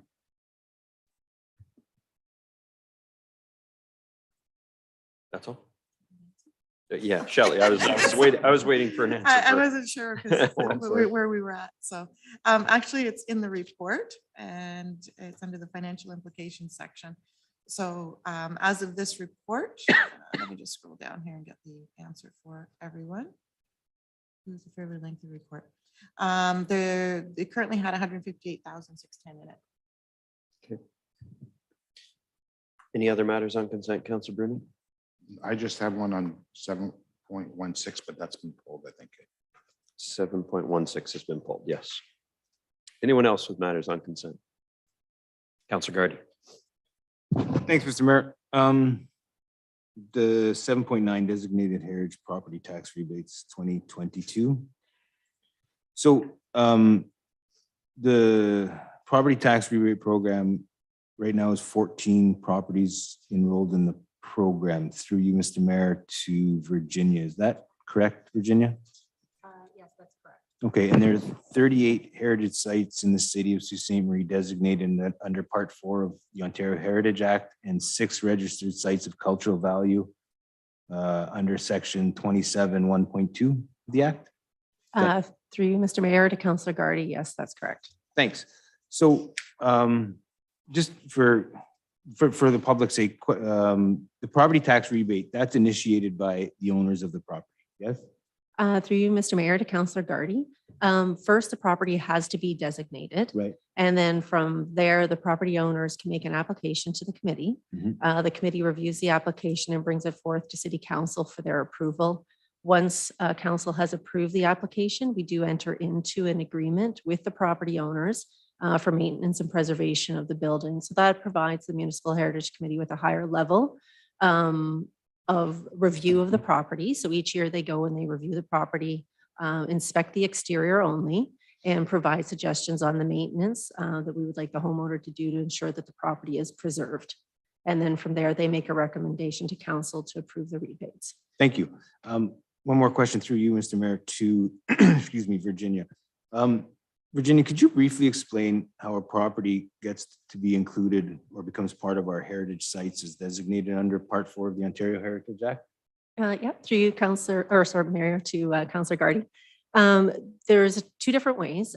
Property owners can bring forth an application for consideration, which the committee would review and then begin a process of research and assessing the property against the criteria which are laid out by the Ontario Heritage Act. And in other instances, the Municipal Heritage Committee does identify properties that they think have value to be brought forth for designation. So there is a fair amount of research that goes into it, and it's assessed against the criteria which are laid out in the Ontario Heritage Act. Great. I just, in looking at the list, both of them, I noticed that there are seemingly no properties on either of them that are west of Huron Street, though I stand to be corrected. I don't think there are any that are west of Huron Street. Does that makes sound right to you? Correct. So currently the machine shop and the conservatory Yeah. are properties that are designated that are over in the West End. The Municipal Heritage Committee did do an assessment Mhm. and has been looking at properties which they do have on the Heritage Register. Mhm. The register has a different level of protection than an actually designated Understood. building. So there are properties that they're going to be examining further for designation. Great. Yeah, I was just hoping those tasks with taking a look at things could kind of pay some specific attention to the West End, because I'm sure there are properties that meet those criteria, but I appreciate and glad to hear that it's happening. That's it on 7.9, Mr. Mayor. Anyone else on, yeah, Councillor Caputo? Thank you. Through you, Mr. Mayor, to Virginia McLeod. How do we land at that 40%? I saw that it could be anywhere from 10 to 40% that the municipality is giving on the property tax. Through you, Mr. Mayor, to Councillor Caputo. That is correct. There is a range that's prescribed within the Ontario Heritage Act. And back when the program was started in 2005, at that point, the bylaw was approved and the recommendation of 40% to property owners within our program in Sault Ste. Marie was recommended and approved by council. Okay, so I just have a hard time understanding what the value is of designating the residential properties and giving like the public properties. I understand they're adding value to the city. Residents are able to like experience these properties, but giving specific residential properties this designation takes away from our tax base. I'm confused as to like why we're doing that for residential properties. Through you, Mr. Mayor, to Councillor Caputo. I think the intent of the Ontario Heritage Act is really looking at preserving all kinds of buildings, so whether they're commercial, residential. We also look at landmarks as well as cultural landscapes. They take all of those into consideration when they're looking at preserving the different styles and types of buildings within a community. So it's really that preservation of our history and heritage and trying to find those significant properties that tell that story for our community and maybe have a cultural impact or connection. And then when you read through the designation reports, they kind of tell you not just the architecture of the building, but also the history of the building and maybe connection to prominent individuals that helped. I build the get community. how, and I'm just, they're not available for residents to be going through, or I don't understand what it's adding to the community. And so why we're giving a tax break to a home, like specific homeowners over the others. That's what my question. Yeah, and I think, sorry, the original intent was really to help the property owners because when they do get the heritage rebate, they are being asked to maintain that building in a way that preserves the original character. And it's always more costly. So replacing wood windows for, instead of vinyl windows, there is a much higher cost. So those programs are put in place to really help offset the additional costs that the property owners incur when they're trying to maintain that heritage characteristic. And we do have property owners that, do choose not to enroll in the program. So we do have a lot more properties that are designated, but not all the property owners enroll in the program. Yeah, I get that. I guess just ultimately the benefit still goes to the specific citizen rather than the municipality is all I'm just trying to point out. So I think it's a really high amount to be giving back to the residential homes. I get the public ones, but perhaps it's something we should look at as a council. Councillor Caputo, I've been on the Municipal Heritage Committee for I think 6 of the last 8 years. And there are a couple things. There are Doors Open events, which are organized by the Municipal Heritage Committee that open these heritage spaces to the community. I think there's one coming up, if I'm not mistaken, Virginia. Through you, Mr. Mayor, we just had one We back just had in one. September, but the committee is looking at trying to continue to have that as an annual event. So that does open these properties up, those who participate anyways, to the community.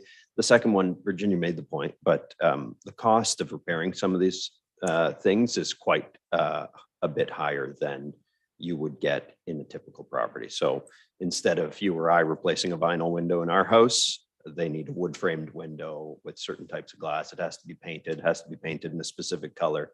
That can run 3, 4, 5 times more expensive than your average residential repair. And so the there's a grant they can apply to, capped at $3,000. Oftentimes those repairs go far beyond a $3,000 mark, and the property tax rebate is some intention of the property tax rebate is to help offset those costs on a regular basis. So, Right. any other questions on this, Councilor Zagordo? Mr. Mayor, to, excuse me, Ms. McLeod, is the criteria set up by the province, even though it's the Sault Ste. Marie Heritage Plan, or is that our own criteria for Sault Ste. Marie? Through you, Mr. Mayor, to Councillor Zagordo, it is outlined through the Ontario Heritage Act, and it's very specific, the criteria that the properties do have to meet. So the Municipal Heritage Committee follows the different parts of the legislation, and there's a whole toolkit which guides the committee when making decisions on properties. So that all communities fall under the same criteria. Correct. Thank you. Anyone else on this matter? Okay, any other, I think we were on Councilor Gardy, right? Yeah, nothing else. Nothing else? Anyone else on any other matters on the consent agenda? Okay, seeing none, we can have a vote on the motion. Has it been read? I believe I did read the consent, save and accept agenda items 7.4 and 7.16 be approved as recommended. All in favor? Motion carries. That brings us to 7.4, 7.4, which is 145 Old Garden River Road. and that was pulled by Councillor Hollingsworth. And the motion is by Councillors Zagordo and Spina, resolved that the report of the manager of taxation dated December 12, 2022 concerning property tax appeal for 145 Old Garden River Road be received and that tax records be amended pursuant to section 357 of the Municipal Act effective January 1, 2022. Councillor Hollingsworth. Since you pulled this, we'll start with you. Thank you. I can appreciate the Municipal Act, and I can appreciate that it's very clear on who can receive the tax exemption and so forth. However, to educate myself more, I have a few questions. Through you, Mayor, to Shelley, Ms. Shelley Shield. So if I understand, I know the author of this report was Lisa Protecco, but I don't think she's here tonight. Oh, okay. Okay.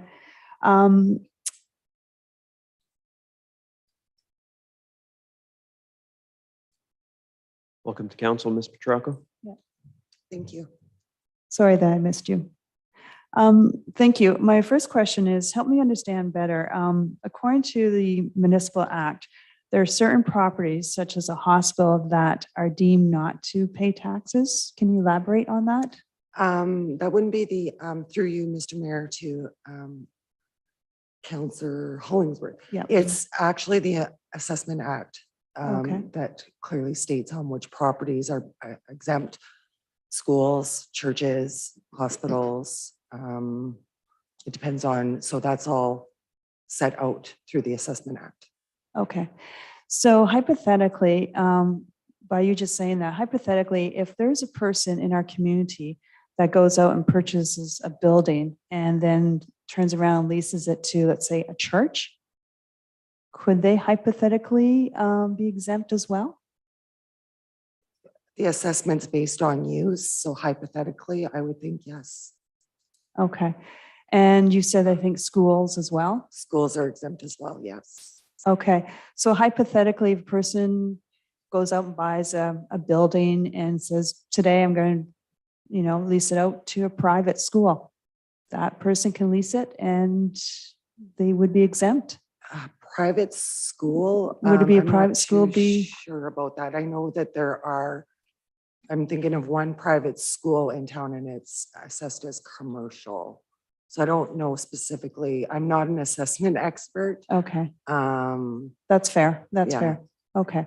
So you made the point that there are many different categories or many different potential buildings that could be exempt in the future with some creative accounting. Okay, thank you. That's all. I just wanted to pull this because I want to learn more about this. And I think we as council need to be aware that in the future, this loophole can be applied hypothetically to other buildings.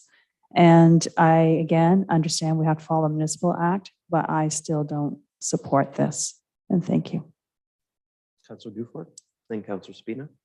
Thanks, Mr. Mayor. Through you to Ms. Petracco. Ms. Petracco, thanks for your really detailed report and the extra research that you guys did. I was just curious, in your recommendation, you put that the exemption be effective January 1st, 2022, whereas MTAG had recommended that it could be as of the date of occupation of the building, so potentially March. Can you just explain what the rationale was for the recommendation? Sure, through you, Mr. Mayor, to Councilor Dufour. So in my research, we were able to determine that if the exemption is not, if we don't approve the exemption to January, that the hospital, under their lease agreement, would be held responsible for those properties taxes. And due to the importance of a treatment center and it being a hospital, we figured that it was more appropriate to grant it back to January 1st and not for the hospital to incur further financial expenses for the property taxes, if that makes sense. Yeah, it does. So about the lease agreement, were you able to view the lease agreement at all? Through you, Mr. Mayor, to Councilor Dufour, I reached out to every applicable party and was not able to get a copy of the lease. Okay, so how were you able to determine what was in the lease agreement and what wasn't? Through you, Mr. Mayor, to Councilor Dufour, in talking to the hospital, they were willing to answer any questions that I would have. So working with our tax consultants, MTAG, we had questions and we forwarded those questions to them and they happily responded to the ones that were applicable to help us properly evaluate the application and whether or not to agree or disagree with MPAC's findings. Great, thanks. And is that typical for, in your experience, for these kinds of cases, for you not to be able to see a lease agreement, but to kind of have to take people's word at it?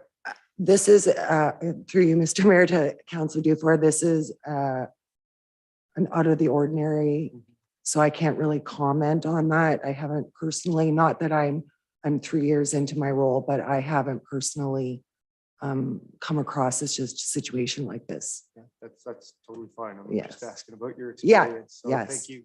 yes. I appreciate your answers. My further question would just be that if council were to not grant this exemption, can you just outline for us what the potential risks of that might be upon appeal to the city?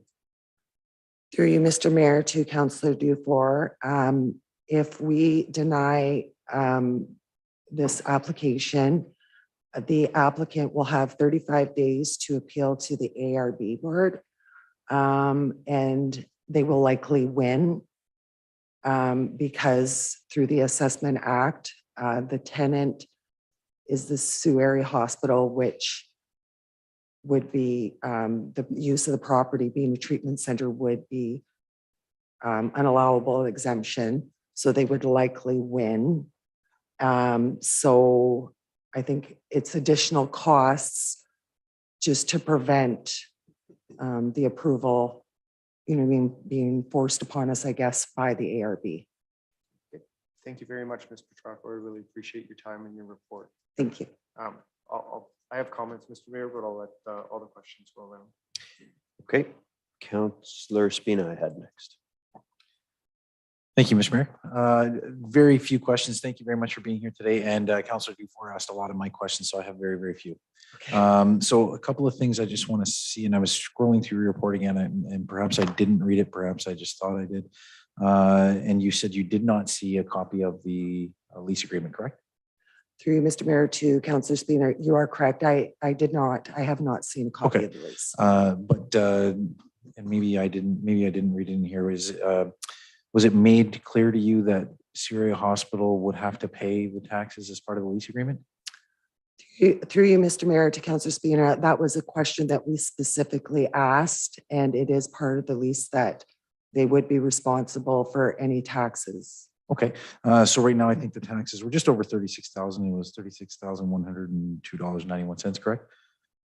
So over a 20-year lease, that would be approximately $722,000 that Syria Hospital would have to pay for the lease, for the tax portion of the lease agreement. Would that be, not asking you to do the math, but trusting the math is correct?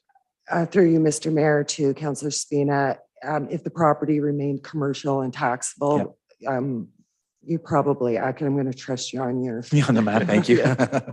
So the only other question I have is who's the beneficiary? Who gets the benefit from this tax relief? Through you, Mr. Mayor, to Councillor Spina, who gets the benefit? Yeah, who would be the group or entity or person getting the benefit of this tax relief? In my opinion, it would be the Sioux Hospital and any patients. It's my understanding that this money to pay for property taxes would come out of the operational funding.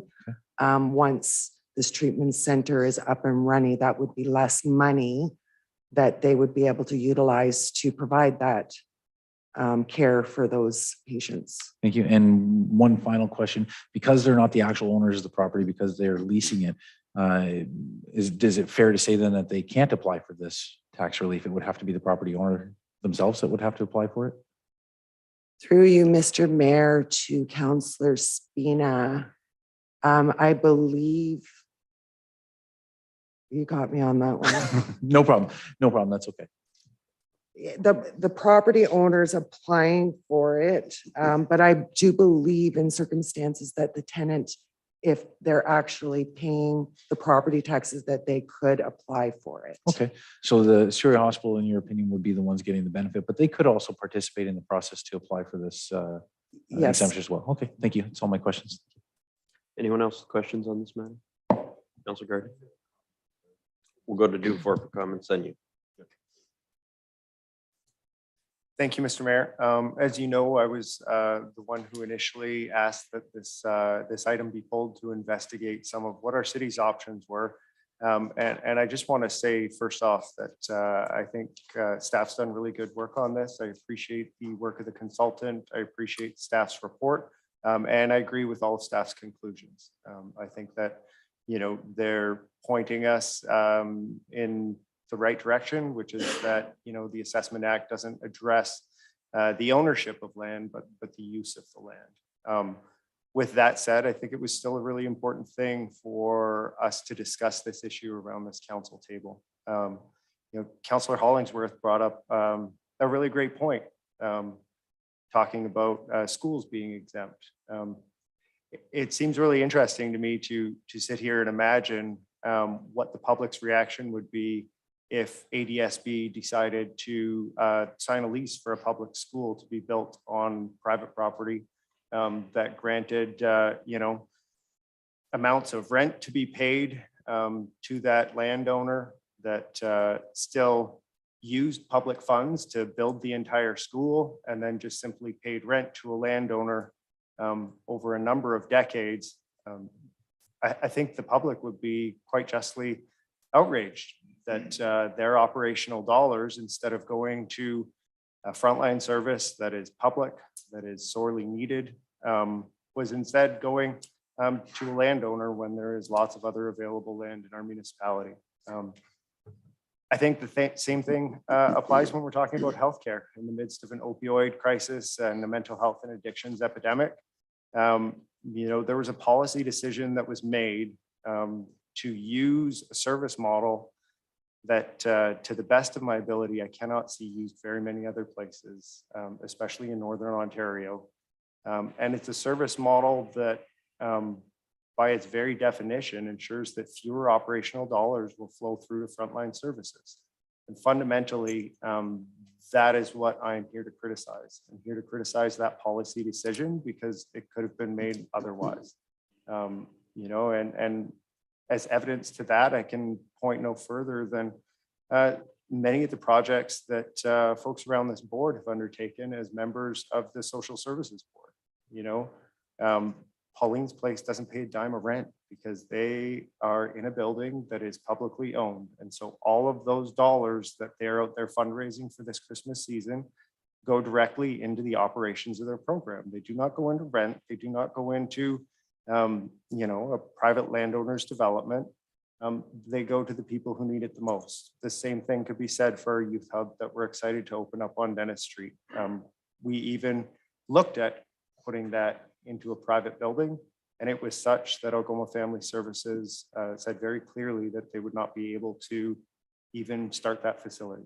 So all of this to say, I think it's really important that this council shine a light on these kinds of issues, these kinds of deals. These decisions are not made by us, they are made for us by the province and whoever makes these decisions. And I think that it's important that the light of public scrutiny come to them when given an opportunity. And so I thank you, Mr. Mayor, and my fellow peers for being a part of that process. And with that, I'll vote in favor of staff's recommendation.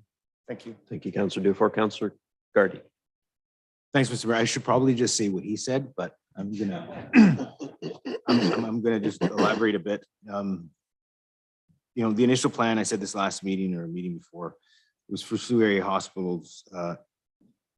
They put forth $11 million proposal for capital, and they would have owned the building, and it was denied. And what we're faced with is what we've done is we've turned a commercial property that wasn't exempt from paying taxes into a property that's not going to pay taxes for the next several years. I think it might be 20. To me, there wasn't any good reason. The hospital wasn't funded directly in the first place. But it seems, going back to what Councillor Dufour had mentioned, except for the fact that this government doesn't seem to like to fund public entities, they seem to prefer tax dollars go to the private sector. And it's unfortunate, but it's where we're at. I really appreciate the report from staff. It was very thorough, and I'll be supporting it. Yeah, thanks, Councillor Gardy and Councillor Dufour. I think the issue is twofold. There is the issue of whether it's exempt, and I suspect that we have all come to the conclusion that the report recommends, which is that it's very clearly exempt. There is then a separate policy decision that rests with the provincial government to lease this property as opposed to the hospital owning it directly. We don't have any control over that. I understand that if some folks want to take issue with that, that is their prerogative, but ultimately that was not a decision that we had any influence in, had any control over, or could have affected in any way. The only thing we have before us is a tax exemption, which we are essentially bound to grant. And so I think this is a desperately needed facility in the community. How, you know, the operations of it come to be are for the voters to decide when it's the next provincial election. But from a tax exemption perspective, this is the municipality essentially doing what it can do to contribute to healthcare in our community, and we are legislatively bound to do it. So I support this. I suspect all of council will, despite whether or not you agree with the broader policy decision of how this operation ultimately came to be. So with that, I will call the vote on the matter. All in favor? Motion carries. 7.16 was the next matter that was pulled from consent. Yes, originally there was not a motion because there's a bylaw with respect to the agreement. Minor change made to the report and to the agreement. And the motion I was asked to add by Councillors Dufour and Zagordo, resolved that the report of the Director of Public Works dated December 12, 2022 be received, and that council approve the revenue be directed to a property demolition fund, the criteria for said fund to be established at the direction of a future council resolution. Thank you, Madam Clerk. So this was something that I had raised with Councillor Dufour over the weekend, whether or not he would move this motion. He graciously accepted to do so, and Councillor Zagordo seconded it. A property demolition fund is something that we have just been absorbing internally over the last number of years. And there have been small scale demolitions, the cost of which is increasing every year. And we've heard tonight that there are potentially some large scale demolitions we may face in the future. My view has been and remains that we should set aside funds for the demolition of derelict properties so that those properties can be redeveloped. It is often a challenge to find those funds. This money is, if you can call it found money, it's not money that we were budgeting for to receive from GFL for the sale of these carts. And so I thought it would be a good kickstart to the fund. So I appreciate Councillor Dufour and Councillor Zagordo agreeing to put this forward, and I'd offer them the first opportunity to speak to this, and then we'll go to Councillor Bruno. Yeah, thanks, Mr. Mayor. The first thing I just wanted to say is that I'm looking forward to playing a role, hopefully through the Building and Bylaw Task Force and working with our great finance staff to try and find as many non-levy sources of potential revenue for such a fund. I think it's really important that we take a deep dive and try to see if we can find some structural mechanisms to make sure that the costs of any of these properties are not going just against the levy and against our surplus every year. So hopefully this will help kickstart that conversation. Thanks. Thank you, Councillor Zagordo. Councillor Bruni. Thank you, Mr. Mayor, and I will vote in favor of this, but just I have a couple questions regarding these bins. What was the initial cost of the bins when we purchased them? Michelle or? Through you, Mr. Mayor, to Councillor Bruni. There was, I believe, an outlay of about $1.6 million. That was in fact paid for through our tonnage fee for the collection of recycling. And that was my next question. Where did the money come from? So you said it came from The whole recycling process, the revenue that we receive from it, as well as the tonnage. I guess my initial reaction to this is why don't we put the money back where it came from?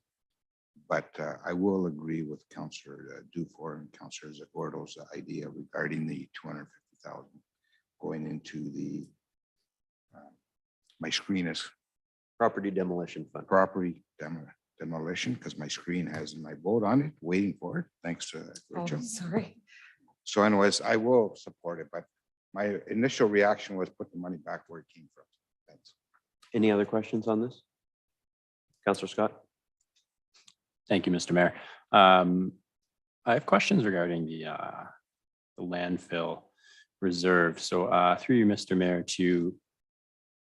I'll go with Ms. Hamilton Beach behind me. Sorry, I can't face you. 250,000 going toward the landfill reserve. So I know that we've been talking a lot about the landfill in recent years. I guess the broad question is how much would that be missed, that 250,000? Through you, Mr. Mayor, to Councillor Scott. As was mentioned, this was not a value that was budgeted for. So through the course of the recent discussions with GFL, it was realized that there was this value coming. We have a business and implementation plan that we have presented to council historically, and this provides for a full funding mechanism for all that is required for the landfill. We have definitely stated, and it is a live document, so we will plan to bring that back to council with all of the pluses and minuses that we now know. As is reported, there are regulation changes, et cetera, that will have an influence in this area.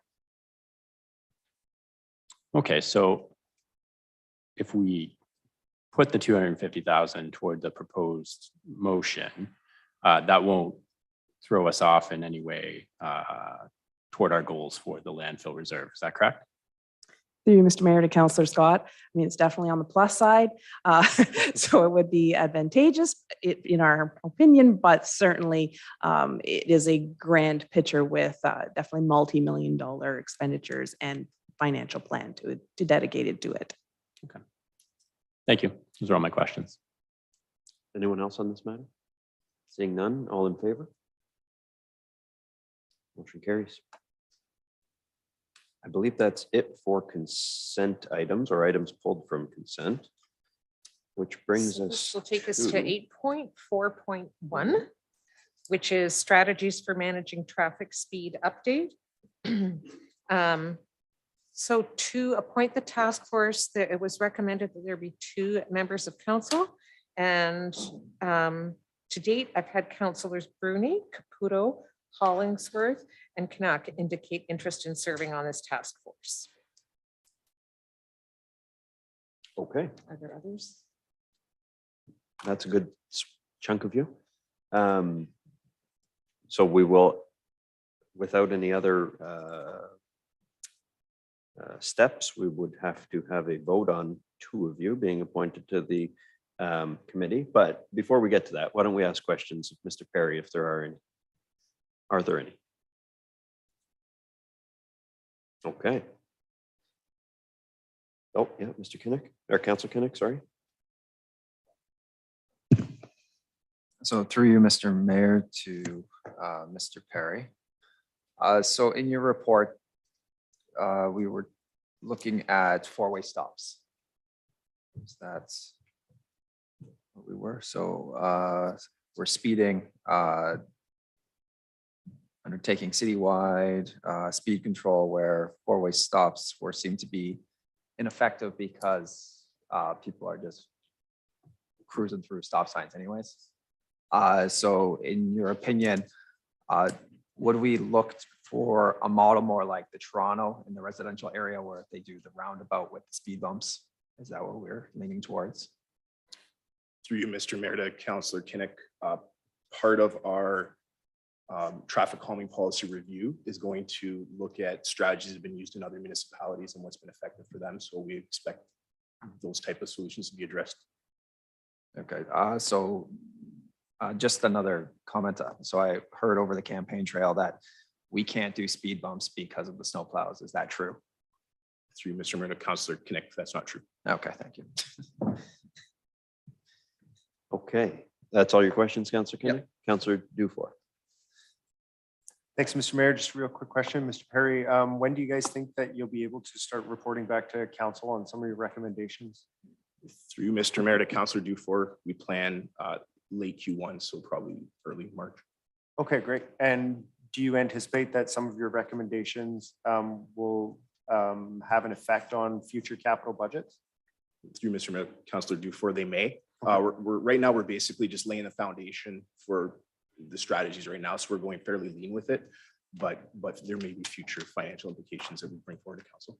Okay, good to know. Looking forward to it. Thank you. Thanks, Councilor Dufour. Councilor Hollingsworth.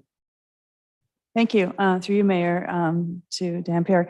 Thank you. It was well done. This is such an important subject topic for everyone in this community.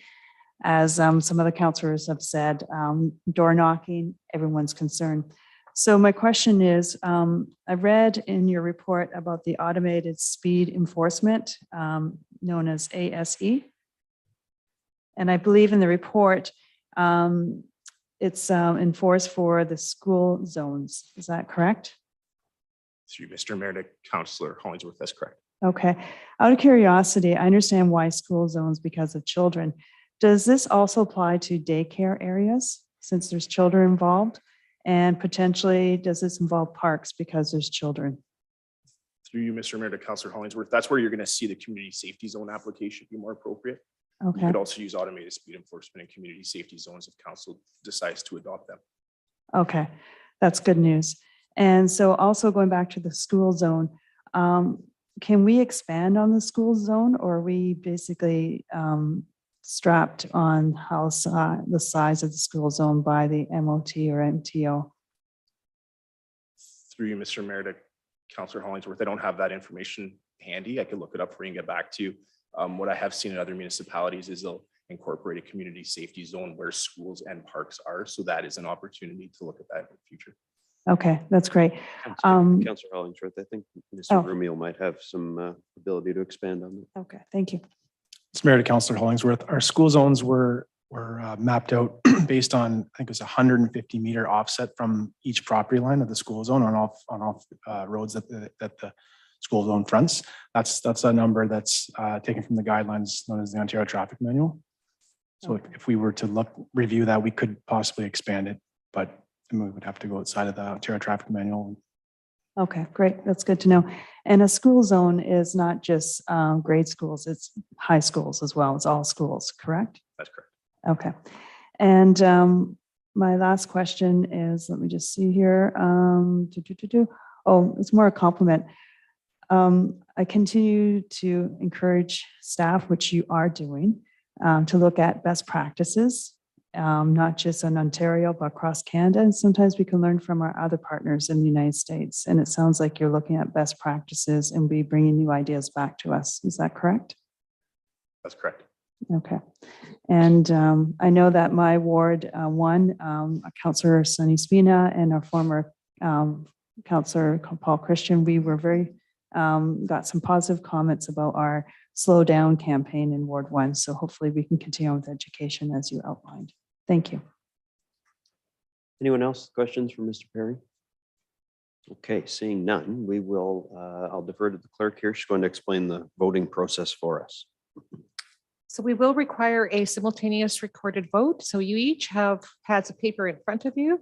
So you are to write on the pad of paper the two councillors that you would like to see appointed. You'll also put your name on the paper. The deputy city clerk will collect those and I will read them and the CAO will do the tally. And Councillor Vezo-Allen, I have asked to have some paper available so that you can show it on the screen once the deputy city clerk has collected and I have them. And we'll keep going until we get 6 votes for 2 people. Rachel, can you just repeat the names again, please? I can. Thanks. It's Councillors Bruni, Caputo, Hollingsworth, and Kinnock. Okay, and it's 2. That's correct. Okay, thank you. If you'd write the 2 members you're voting for as well as your own name.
Okay, Councillor Vezo-Allen, could I ask you to show your vote, please? Caputo and Kinnock. Caputo and Kinnock. Councillor Dufour, Councillor Bruni, and Caputo. Councillor Bruni, Councillors Bruni and Kinnock. Councillor Scott, Councillors Bruni and Hollingsworth. Councillor Caputo, Councillors Caputo and Hollingsworth. Councillor Spina, Councillor Hollingsworth and Bruni. Councillor Zagordo, Councillor Kinnock, and Bruni. Counselor Canuck and Bruni. Counselor Gardy, Hollingsworth and Canuck. Counselor Hollingsworth, Counselors Bruni and Hollingsworth. Mayor Shoemaker, Counselors Caputo and Bruni. Did anybody get 6 votes there? Counselor Bruni got 6 votes. And who got the fewest number of votes?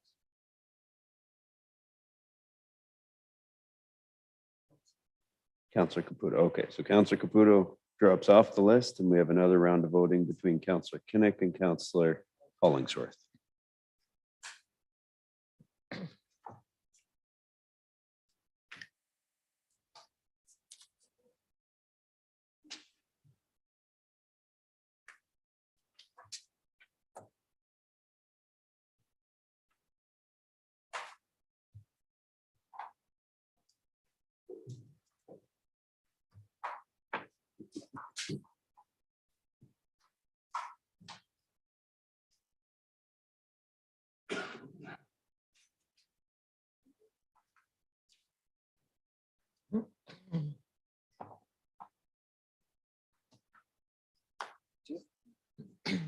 Counselor Bezo-Allen.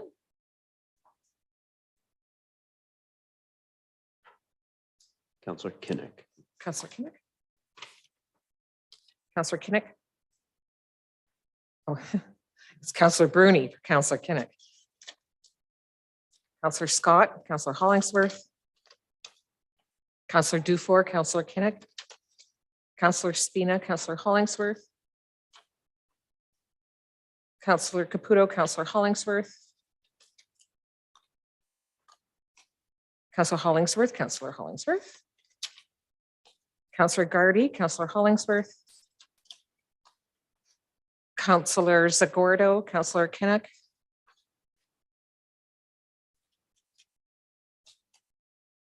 Counselor Kinnick, Counselor Kinnick. Mayor Shoemaker, Counselor Hollingsworth. Counselor Counselor Hollingsworth. So can we read the I'm going motion to, with Counselor Bruni and Counselor Hollingsworth's name in it? I'm just going to add those in if you give me.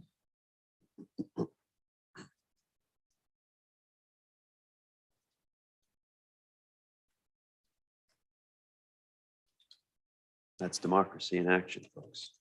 It's been a while. So resolved, this is a motion by Councillor Zagordo and Spina. Resolved that the report of the Municipal Services and Design Engineer dated December 12, 2022 concerning strategies for managing traffic speed update be received, and that Councillors Bruni and Hollingsworth, 2 representatives from the Police Service, the Deputy CAO Public Works and Engineering Services, the Director of Public Works, the Manager of Traffic and Communications, the Director of Engineering, Municipal Services and Design Engineer, and the Corporate Communications Officer be appointed to the Speed Management Task Force. All in favor?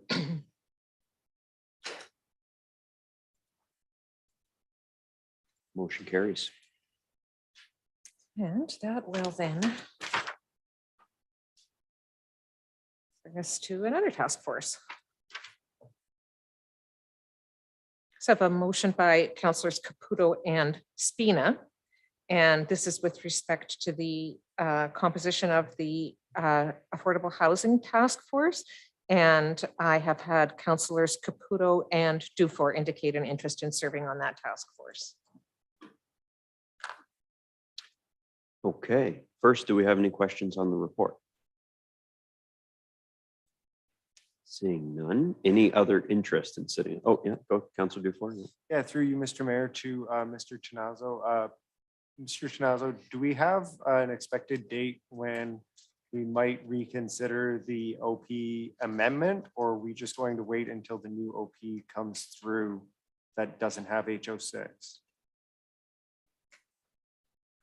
Through you, Mr. Mayor, to Councillor Dufour, I think we can go ahead and do the changes or we'll work through the housing task force, but I think it would be prudent to not wait for the OP to go through and make those changes if council deems it to be appropriate. Okay, so is your plan to help educate the Housing Affordability Task Force on HO6 before it comes back to council and then bring it back to council in say like 3-4 months? Or, Through you, Mr. Mayor, that sounds correct. Yes. okay, thank you. Anyone else? Any other interest in sitting on the committee? Okay, seeing none, we can enter those two names. And I'm just going to do the amendment to remove the postponement and instead insert the words authorize the Affordable Housing Task Force to bring forward a recommendation on amending the housing policies to a future council meeting. So it will be the Housing Affordability Task Force that brings forward a recommendation on the changes, I assume including the change to the official policy. So that motion then by councillors Caputo and Spina resolved that the report of the senior planner dated December 12, 2022 concerning the Affordable Housing Task Force be received and that City Council appoint Councillor A. Caputo and Councillor L. Dufour to participate on the task force, as well as the Director of Planning, the Senior Planner, the Coordinator of Plans Examinations, the Chief Financial Officer, and one representative from each of the DSAB, Ontario Aboriginal Housing, Community Living Algoma, Habitat for Humanity, and one local developer to be recruited by the task force. Further, that council authorized the Affordable Housing Task Force to bring forward a recommendation on amending the housing policies to a future council meeting. All in favor? Motion carries. Which brings us to, we've done the Community Development Award. We're going to Section 9.1. 9.1. So this is a motion by councillors Spina and Knack, whereas the city of Sault Ste. Marie continues to suffer higher than average overdoses and fatality rates from the opioid addictions epidemic that is severely challenging our community. And whereas the rates of emergency room visits and deaths in Sault Ste. Marie related to opioid use and abuse are significantly higher compared to the provincial average. In 2021, the emergency room visit rate was 138 per 100,000 people locally, compared to the provincial average of 86 per 100,000 people. And the death rate was 64 per 100,000 locally, compared to 21 per 100,000 people provincially. And whereas studies have shown that supervised consumption sites can offer benefits to drug users, which include attracting high-risk marginalized users, management of overdose and decreased mortality, enhancement of safe injecting practices, decreased public drug use and improved public amenity, increased uptake of treatment and other healthcare and social services, prevention of transmission of bloodborne diseases, and the associated economic benefits from it. And whereas there has been no evidence linking existing supervised consumption sites to either an increase in crime or increase in drug use or related risks. And whereas Sudbury and Timmins have developed supervised consumption sites, and the services that are available to drug users in other Northern Ontario communities should be available in our community. And whereas there is a process to follow to develop a supervised consumption site, which includes municipal approvals, provincial approvals, and federal approvals. Now therefore be it resolved that staff be requested to review the process for the establishment of a supervised consumption site, including what applications need to be completed, the steps municipalities must take, if any, before those applications are completed, whether the municipality should spearhead the efforts to develop a supervised consumption site, or whether such efforts should be undertaken by community partners, and the next steps required by the council of the city of Sault Ste. Marie to advance the desire of council to have a supervised consumption site operate within our community. Thank you, Madam Clerk. Thank you, Councillor Spina and Councillor Kinnick for moving and seconding this motion. This is one that I put together. We all obviously are aware of the addictions issues in our community. There are services available in other communities that are not available in our community, and other communities are seeing their death rates drop as a result of the mix of services that are available in their community. No one individual service will solve this problem, but the right mix of services can help alleviate the acuteness of the problem. So one of the services that is available in other communities that we do not have is a supervised consumption site. And I believe it's time for us to see what it will take to get us there, what the process is, what it'll cost us, and whether or not it can be operated and whether or not we can get approval by the province for the operations of it. So that's what we are tasking our staff with looking into if we pass this motion tonight, and I hope we all will, as I think that there is an obvious need for it, and I would appreciate council's support on it. So as the mover and seconder, I'll give Councillor Spina and Councillor Kinnick the opportunity, and then any questions or comments would be fine. Councillor Spina. Perfect. Thank you, Mr. Mayor. I'm very happy to be a part of this motion. I think thank you for your leadership on bringing this idea forward and this thought forward to the community. And I'm happy to sit with our community partners and with our federal and provincial partners to find a way to make this work. We've all been affected by this issue in our community here. It's something that I personally take very seriously, is finding different solutions for individuals who are suffering in our community. And you hit the nail on the head, Mr. Mayor. This is one approach of many that need to be taken. There's no one single approach that will solve this issue in our community, but working collaboratively and finding different approaches that work for different people is what we'll be able to do to help individuals. What we do know is that we cannot enforce our way and arrest our way out of this problem. We have to find unique solutions, and this is really one of them. So I'm happy to be a part of it. Thank you for bringing it forward, and I look forward to supporting this. Thank you, Councillor Spina. Councillor Kinnick. All right, thank you, Mr. Mayor. So this was one of the issues I was campaigning on. I'm happy that we got to it so early in council. So the main things I'm looking for once we do start implementing some of the services we talked about are decrease of needles in public places, especially parks and schools. And the second thing is decrease of overdoses and the stress it causes on our emergency services. So I'm hoping that we'll see a positive effect into those two areas, and that will benefit the community greatly if even one of those two plays out. Thank you, Councillor Kinnick. Councillor Dufour. Thanks, Mr. Mayor. I thank you for bringing this motion forward, Mr. Mayor. I think that I speak for many people in the community when I say that the explosion in illegal and illicit drug use and the effects of those mental health and addictions, they profoundly affected our community, and they're also profoundly uncomfortable topics to deal with. As parent of young children, seeing the way that drug use has changed over the last few years, quite frankly, it terrifies me. And it's really incumbent on me and on all members of this community, I think, to push through that fear and to start recognizing that the status quo approach to this problem has not worked. It's not yielded any better results for addicts. It's not yielded better results for families, and it's not yielded better results for our community.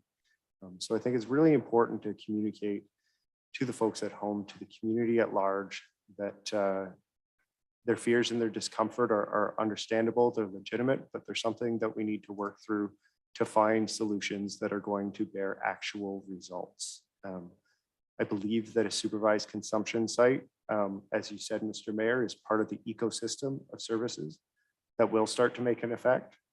I think it's really important for the community to know that in the absence of proper treatment and in the absence of a non-toxic drug supply, a supervised consumption site is not enough. And it is not enough for us to put one up and allow people to continue injecting toxic drugs and to say that our job is done. It's not. This is the first step in a very important journey for our community, and I commend you for helping this council take it. And I hope that we'll find ways to fund, support, and to see through those other services that are equally important to this one. Thank you very much. Thank you, Councillor Dufour. Councillor Bruni. Thank you, Mr. Mayor. I totally agree with this resolution on the supervised consumption site. My only fear is I know the application process is a very lengthy process. I don't want staff to come back with recommendations to go forward with it and we still haven't received any type of funding from the provincial or the federal government. And I'll give you an example. Thunder Bay, they received their funding, they built their facility. Sudbury presently, they have a facility, they're waiting for the funding. It's costing Sudbury approximately $1.3 to $1.5 million to have this operating. So I'm in favor of this 100%, as Councillor Dufour has stated. We need it badly here in the Soo, but I want staff to come back with results from the provincial and federal government regarding funding before we move ahead. I don't want the taxpayers to take the burden of paying for this, and it'll be a continuous cost every year just to service it. So thank you very much. Thank you, Councillor Bruni. Councillor Hollingsworth. Thank you. As a registered nurse, I see that this does play an important role in our community. As everyone around this table has said, you look at other communities and they have been successful. I feel that having this supervised, it's interesting when you work with those that are dependent on substances, that sometimes they just need to be in a comfortable, caring environment. And they may be still, unfortunately, taking the substance, but a person that is there as a professional may just say one or two words that will tweak them to ask for some help. And so it's just very vital and important. The only piece I would like to say is that, again, I believe in this and I hope that it works out, that we do have this, but I would really like to have it in a spot, an area that are not exactly right in areas that we're trying to develop, but in an area that is more suitable. That's all I want to say at this point, but I do support us looking into it. Thank you. Thank you, Councillor Hollingsworth. Anyone else on this matter? Seeing none, we'll call a vote on the matter. All in favor? Any opposed? Motion carries.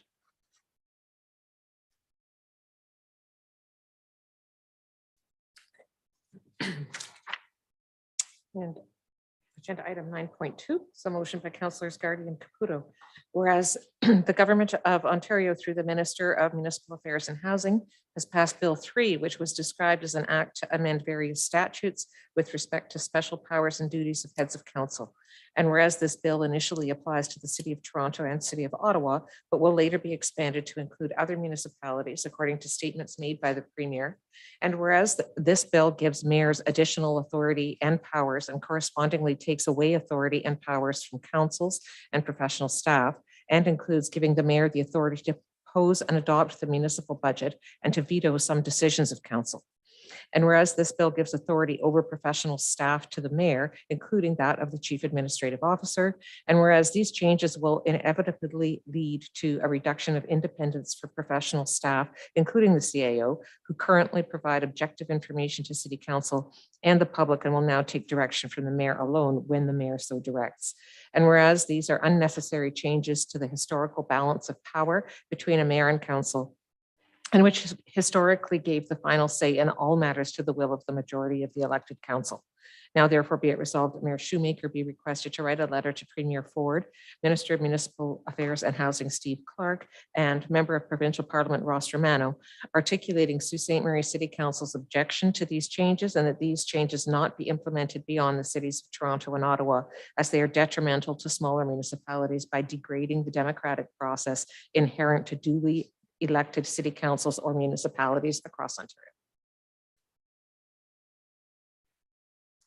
Councillor Gardy. Thanks, Mr. Mayor. I think the motion was pretty straightforward. I'm hopeful that I will receive unanimous support from this council. It diminishes, a bill like this diminishes our voice as councillors, which in turn diminishes the voices of all those that we represent. I wanted to thank specifically Deputy Mayor of Kingsville, Kimberly DeYoung, who I communicated with a few weeks ago. She brought forward a very similar motion in Kingsville while serving as a city councilor in September and brought this forward with her blessing. And I want to thank Counselor Caputo for supporting me out of the gate. So that's it. Thank you. Thank you, Counselor Garrity. Counselor Caputo. Thank you, Mr. Mayor. I just want to comment, democratic societies do not have bills like this. And I really think that this is a dangerous and slippery slope for democracy in Ontario. I'm also concerned about silencing the voices, not only my voice when I don't get to vote or when my vote doesn't count, it is silencing the voices of my constituents in Ward 3 and the voices of citizens around town. So I would encourage council to push this through. Thank you. Counselor Dufour. Thanks, Mr. Mayor. I agree with this motion. I was just wondering, in eScribe, it listed as Bill 3, and I think it's Bill 39. So if we could just make that amendment. I looked at that as well. I think Bill that the 3, case? no, Bill 39 is the motion that gives Ottawa and Toronto additional strong mayor powers. Oh, And okay. Bill 3 is the one that applies to strong mayor powers across a number of municipalities. Ours is not included at this point, but I understand the thrust of the motion. Perfect. Then I just wanted to make sure that was the case. Thank you. Anyone else on this matter? Seeing none, all in favor? All right, that letter will go out this week.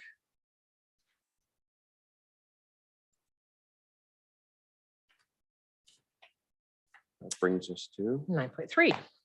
A motion by councillors Kinnock and Bruni, whereas council's goal is to have safe residential areas, streets, and overall community safety, and whereas traffic is steadily increasing on Bainbridge Street year by year, and whereas aggressive driving has increased in Sault Ste. Marie over the past few years, and whereas there is currently a yield sign at the intersection of Northern Avenue and Bainbridge Street, now therefore be it resolved that staff be requested to report back to City Council regarding converting the yield sign at Northern Avenue and Bainbridge Street to a stop sign. Councillor Kinnock as the mover. Do you have any comment on this? Yes, thank you, Mr. Mayor. So Bainbridge currently has 2 yield signs when you are going down the hill, one from Northern Avenue to get you onto Bainbridge, and then one from Bainbridge to John Street, which then gets you to Carmen's Way.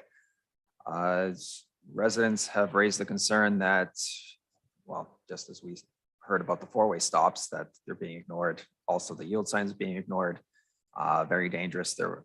And we can only change on the yield sign to a stop because of where the position, the crossroads is the other way. It is on the slope of the hill, so we cannot put a sign there.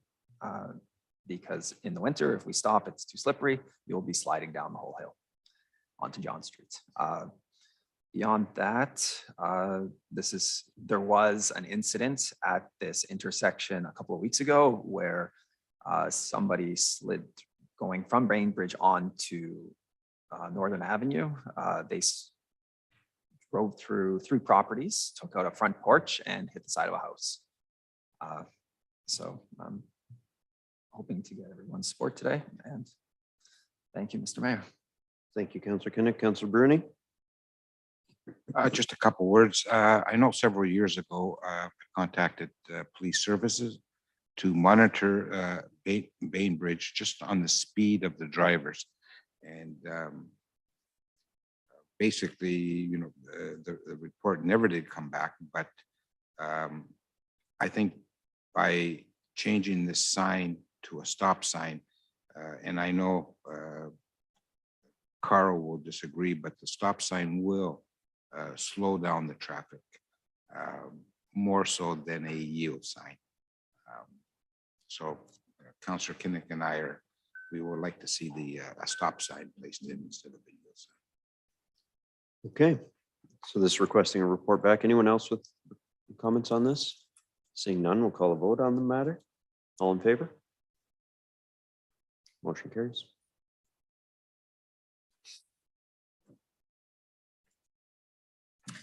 And agenda item 9.4 is a motion by councillors Spina and Hollingsworth, whereas the city of Sault Ste. Marie continues to be committed to increasing the use of active transportation and the active transportation infrastructure in our community.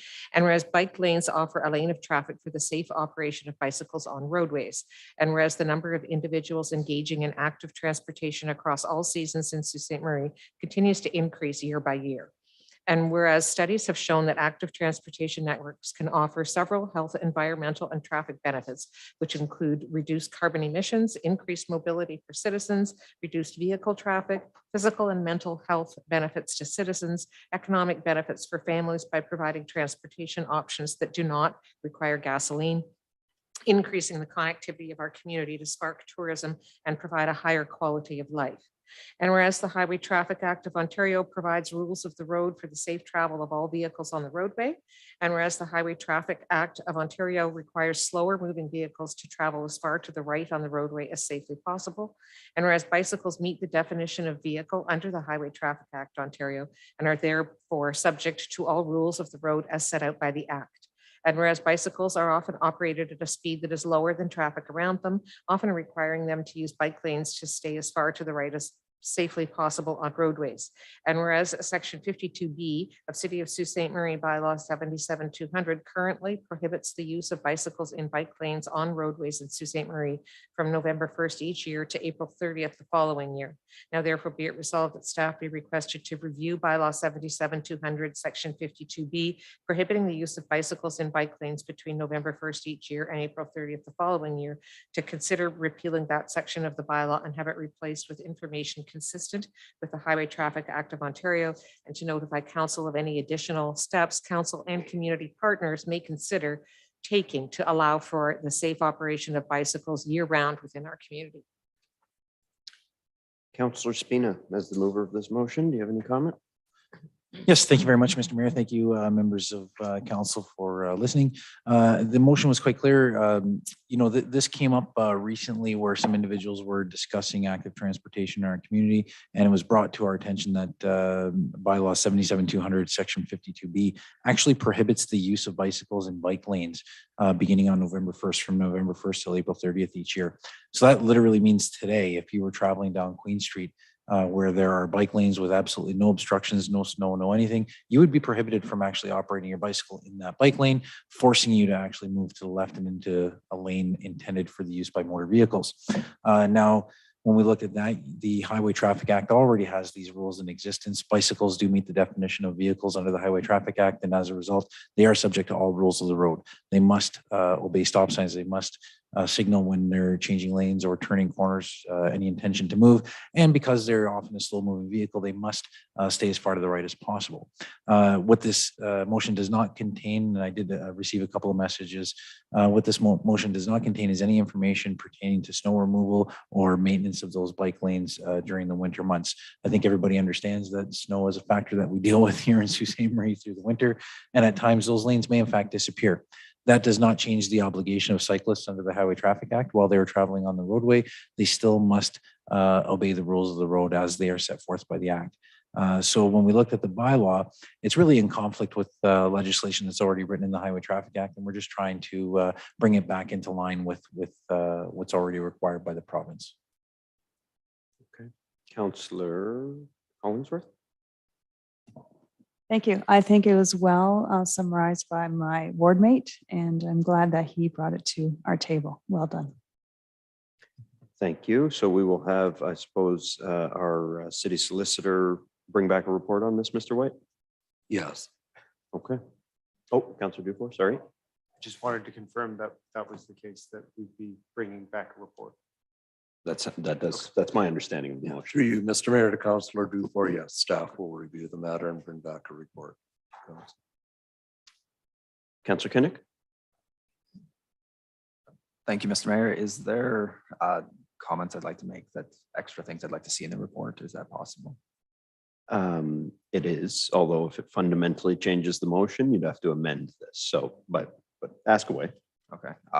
Just with his comments to the reduced carbon emissions, I just would like to see the stats on how much a plow or extra plowing that the city staff would figure is admitting for carbon emissions, and the amount of increase in bike traffic we would see to reduce the, like, is it gonna, are we gonna come out more carbon positive, carbon negative doing this.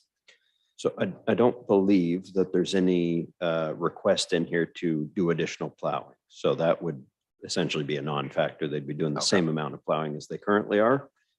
The hope is, I think, that it would increase bicycle use, but in any event, it's more of a report back on whether or not our bylaw conflicts with the Highway Traffic Act.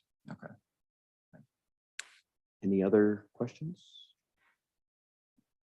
Okay, seeing none, we'll call a vote on the matter. All in favor? Motion carries. Which brings us to 9.5.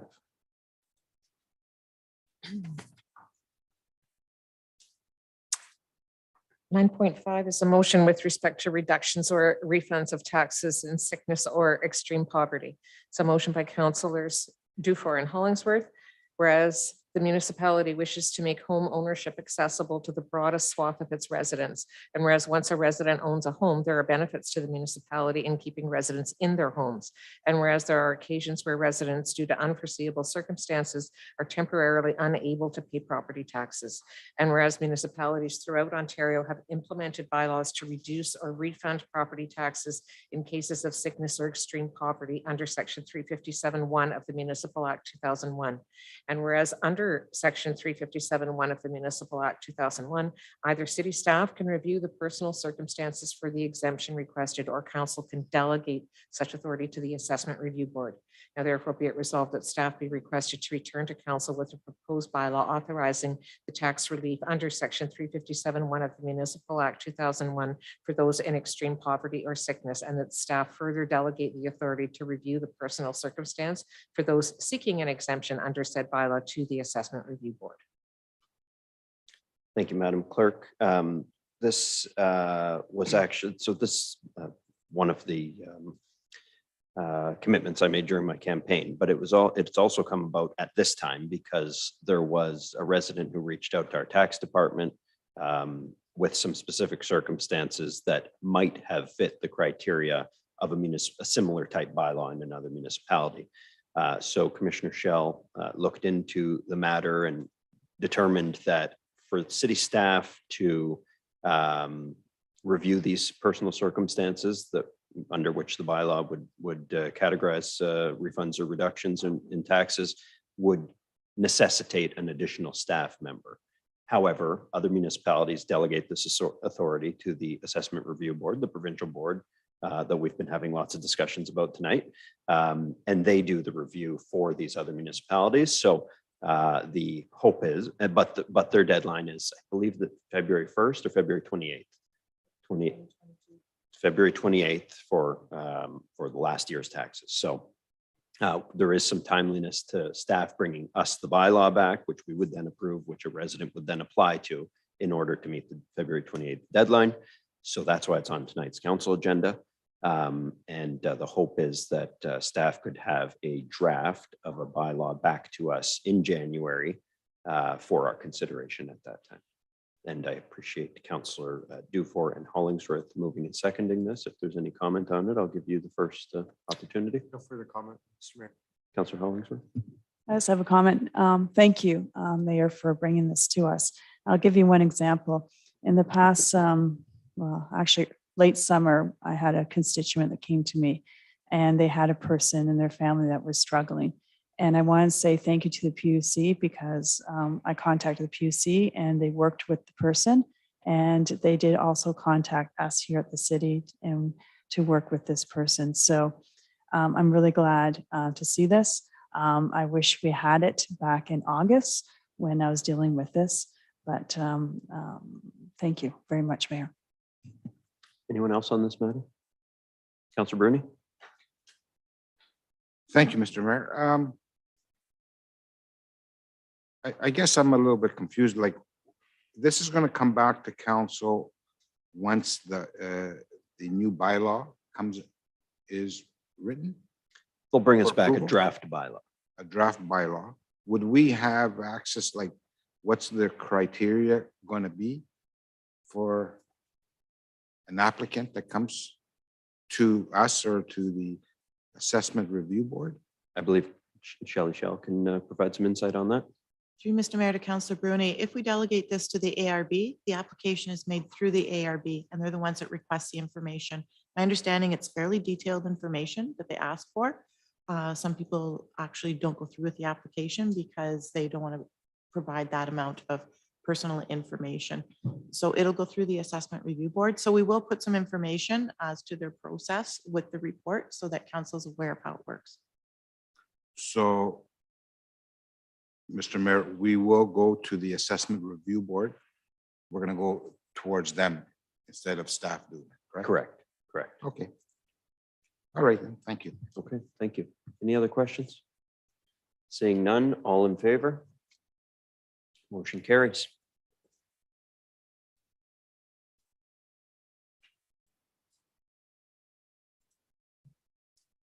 Second, if you've lost connectivity.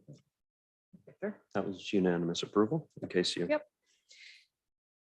Agenda item 9.6. It's a motion by councillors Dufour and Spina, whereas many areas of downtown Sault Ste. Marie were previously reclaimed industrial lands that were cleaned up and repurposed by previous councils. And whereas the city of Sault Ste. Marie does not currently have a budget allocation for environmental remediation, and whereas the previous term of council saw significant advancements in preparing the Gateway property for redevelopment, including the removal of the railroad, the acquisition of land fronting Bay Street, and the pending relocation of the Mill Market building. And whereas there exist other properties along the St. Mary's River in need of remediation, and whereas our major industrial partners in Sault Ste. Marie, Algoma Steel and Tenaris, have recently embarked on generational investments into their Sault Ste. Marie operations. Now therefore be it resolved that the mayor be requested to approach local industrial partners to explore the concept of an environmental remediation co-investment fund. This fund could be a way for legacy industries to help clean up prior areas of operation and for the city to leverage non-tax sources to help prepare these lands for constructive redevelopment. Councillor Dufour. Yeah, thanks, Mr. Mayor. The idea for this motion came to me during our previous campaign. You know, I was really reflecting a lot on the good work that the previous council had done with some marquee properties in our community and just really trying to think of different ways that we could kind of clear the way to see some really productive and constructive development on these lands. And so this is one of the ideas I came up with that, you know, we have seen a lot of really good corporate goodwill from Algoma and Tenaris and others. And it seemed to me like with having a new mayor, you know, that this would be a great opportunity as you make your introductions with those folks to propose what I think could be a really valuable way for them to give back to the city and something that I think dovetails quite nicely with a lot of the priorities that I see already evolving around this table. Thank you. Councillor Spina. Thank you. I was happy to speak with Councillor Dufour about this a few times over the last little while. I was pretty excited when he brought up this idea. I think it's a fantastic idea. There's a lot of great opportunity to partner with businesses, both here in Sioux, Ontario, and with our partners across the river in Michigan, as well as our Indigenous communities around us. I think there's some great synergies and partnerships we have there. So I'm happy to support this. Thank you.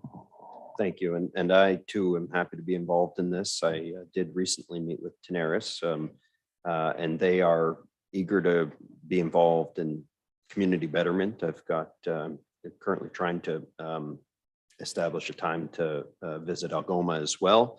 And obviously their recent success positions them well to participate in community betterment. But you know, it's not, I know this motion speaks to them specifically, but I think it is broad enough to include all of our industrial players. And so let's hope that we can get some good uptake and some good buy-in on these projects. And I'll be sure to reach out specifically on this in the near future. So thank you. Any other questions or comments on this? All in favor? Motion carries.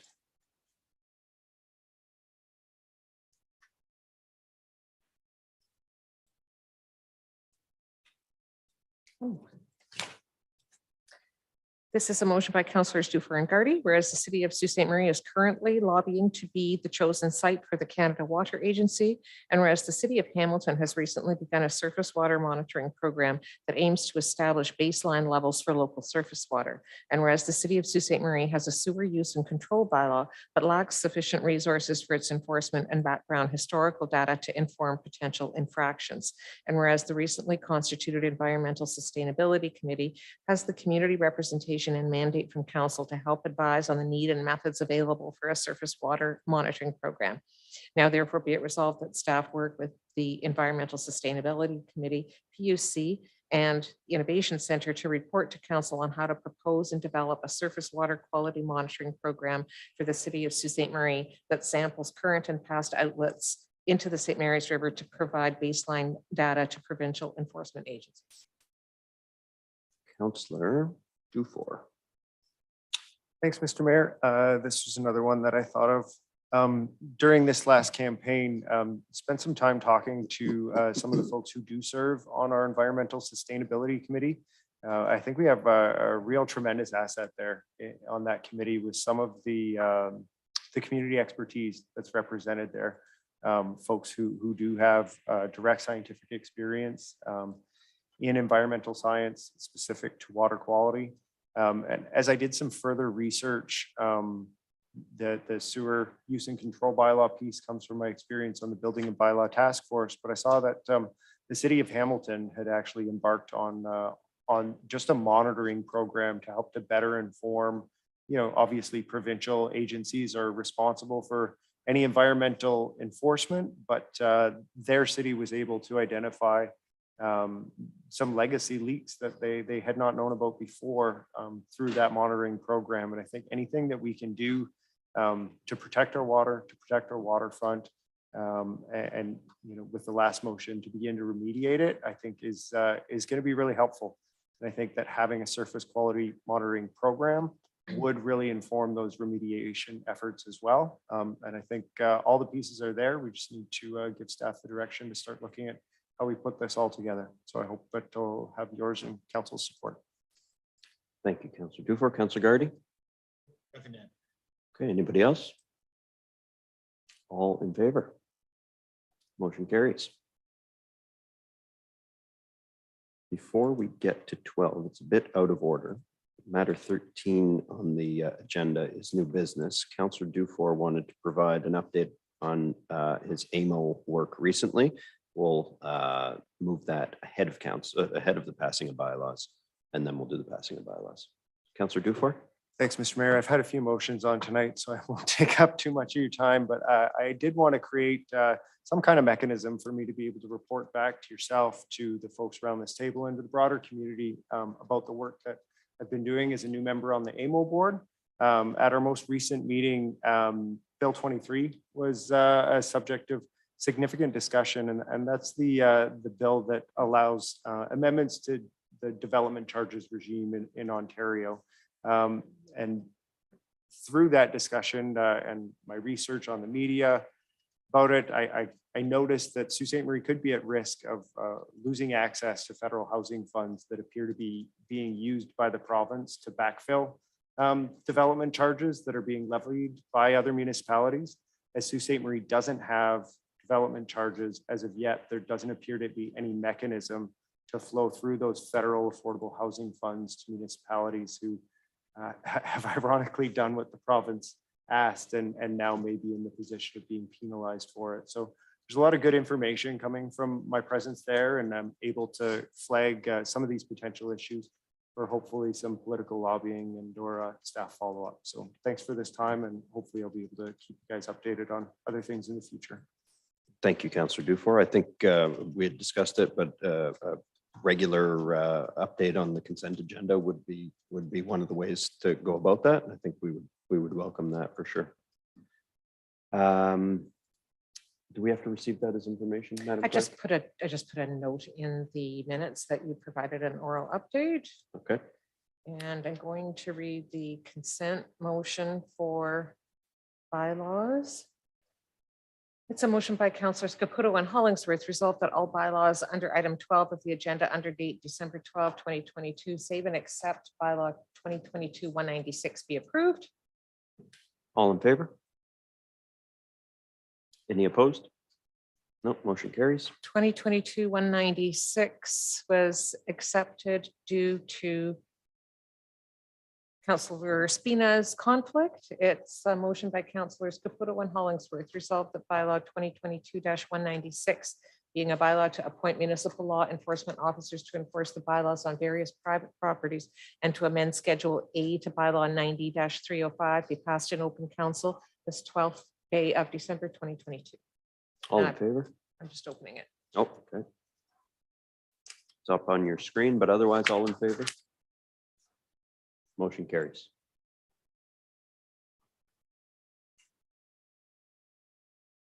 And we passed a motion to go into closed at 4 o'clock, which included the proviso that we could return into closed.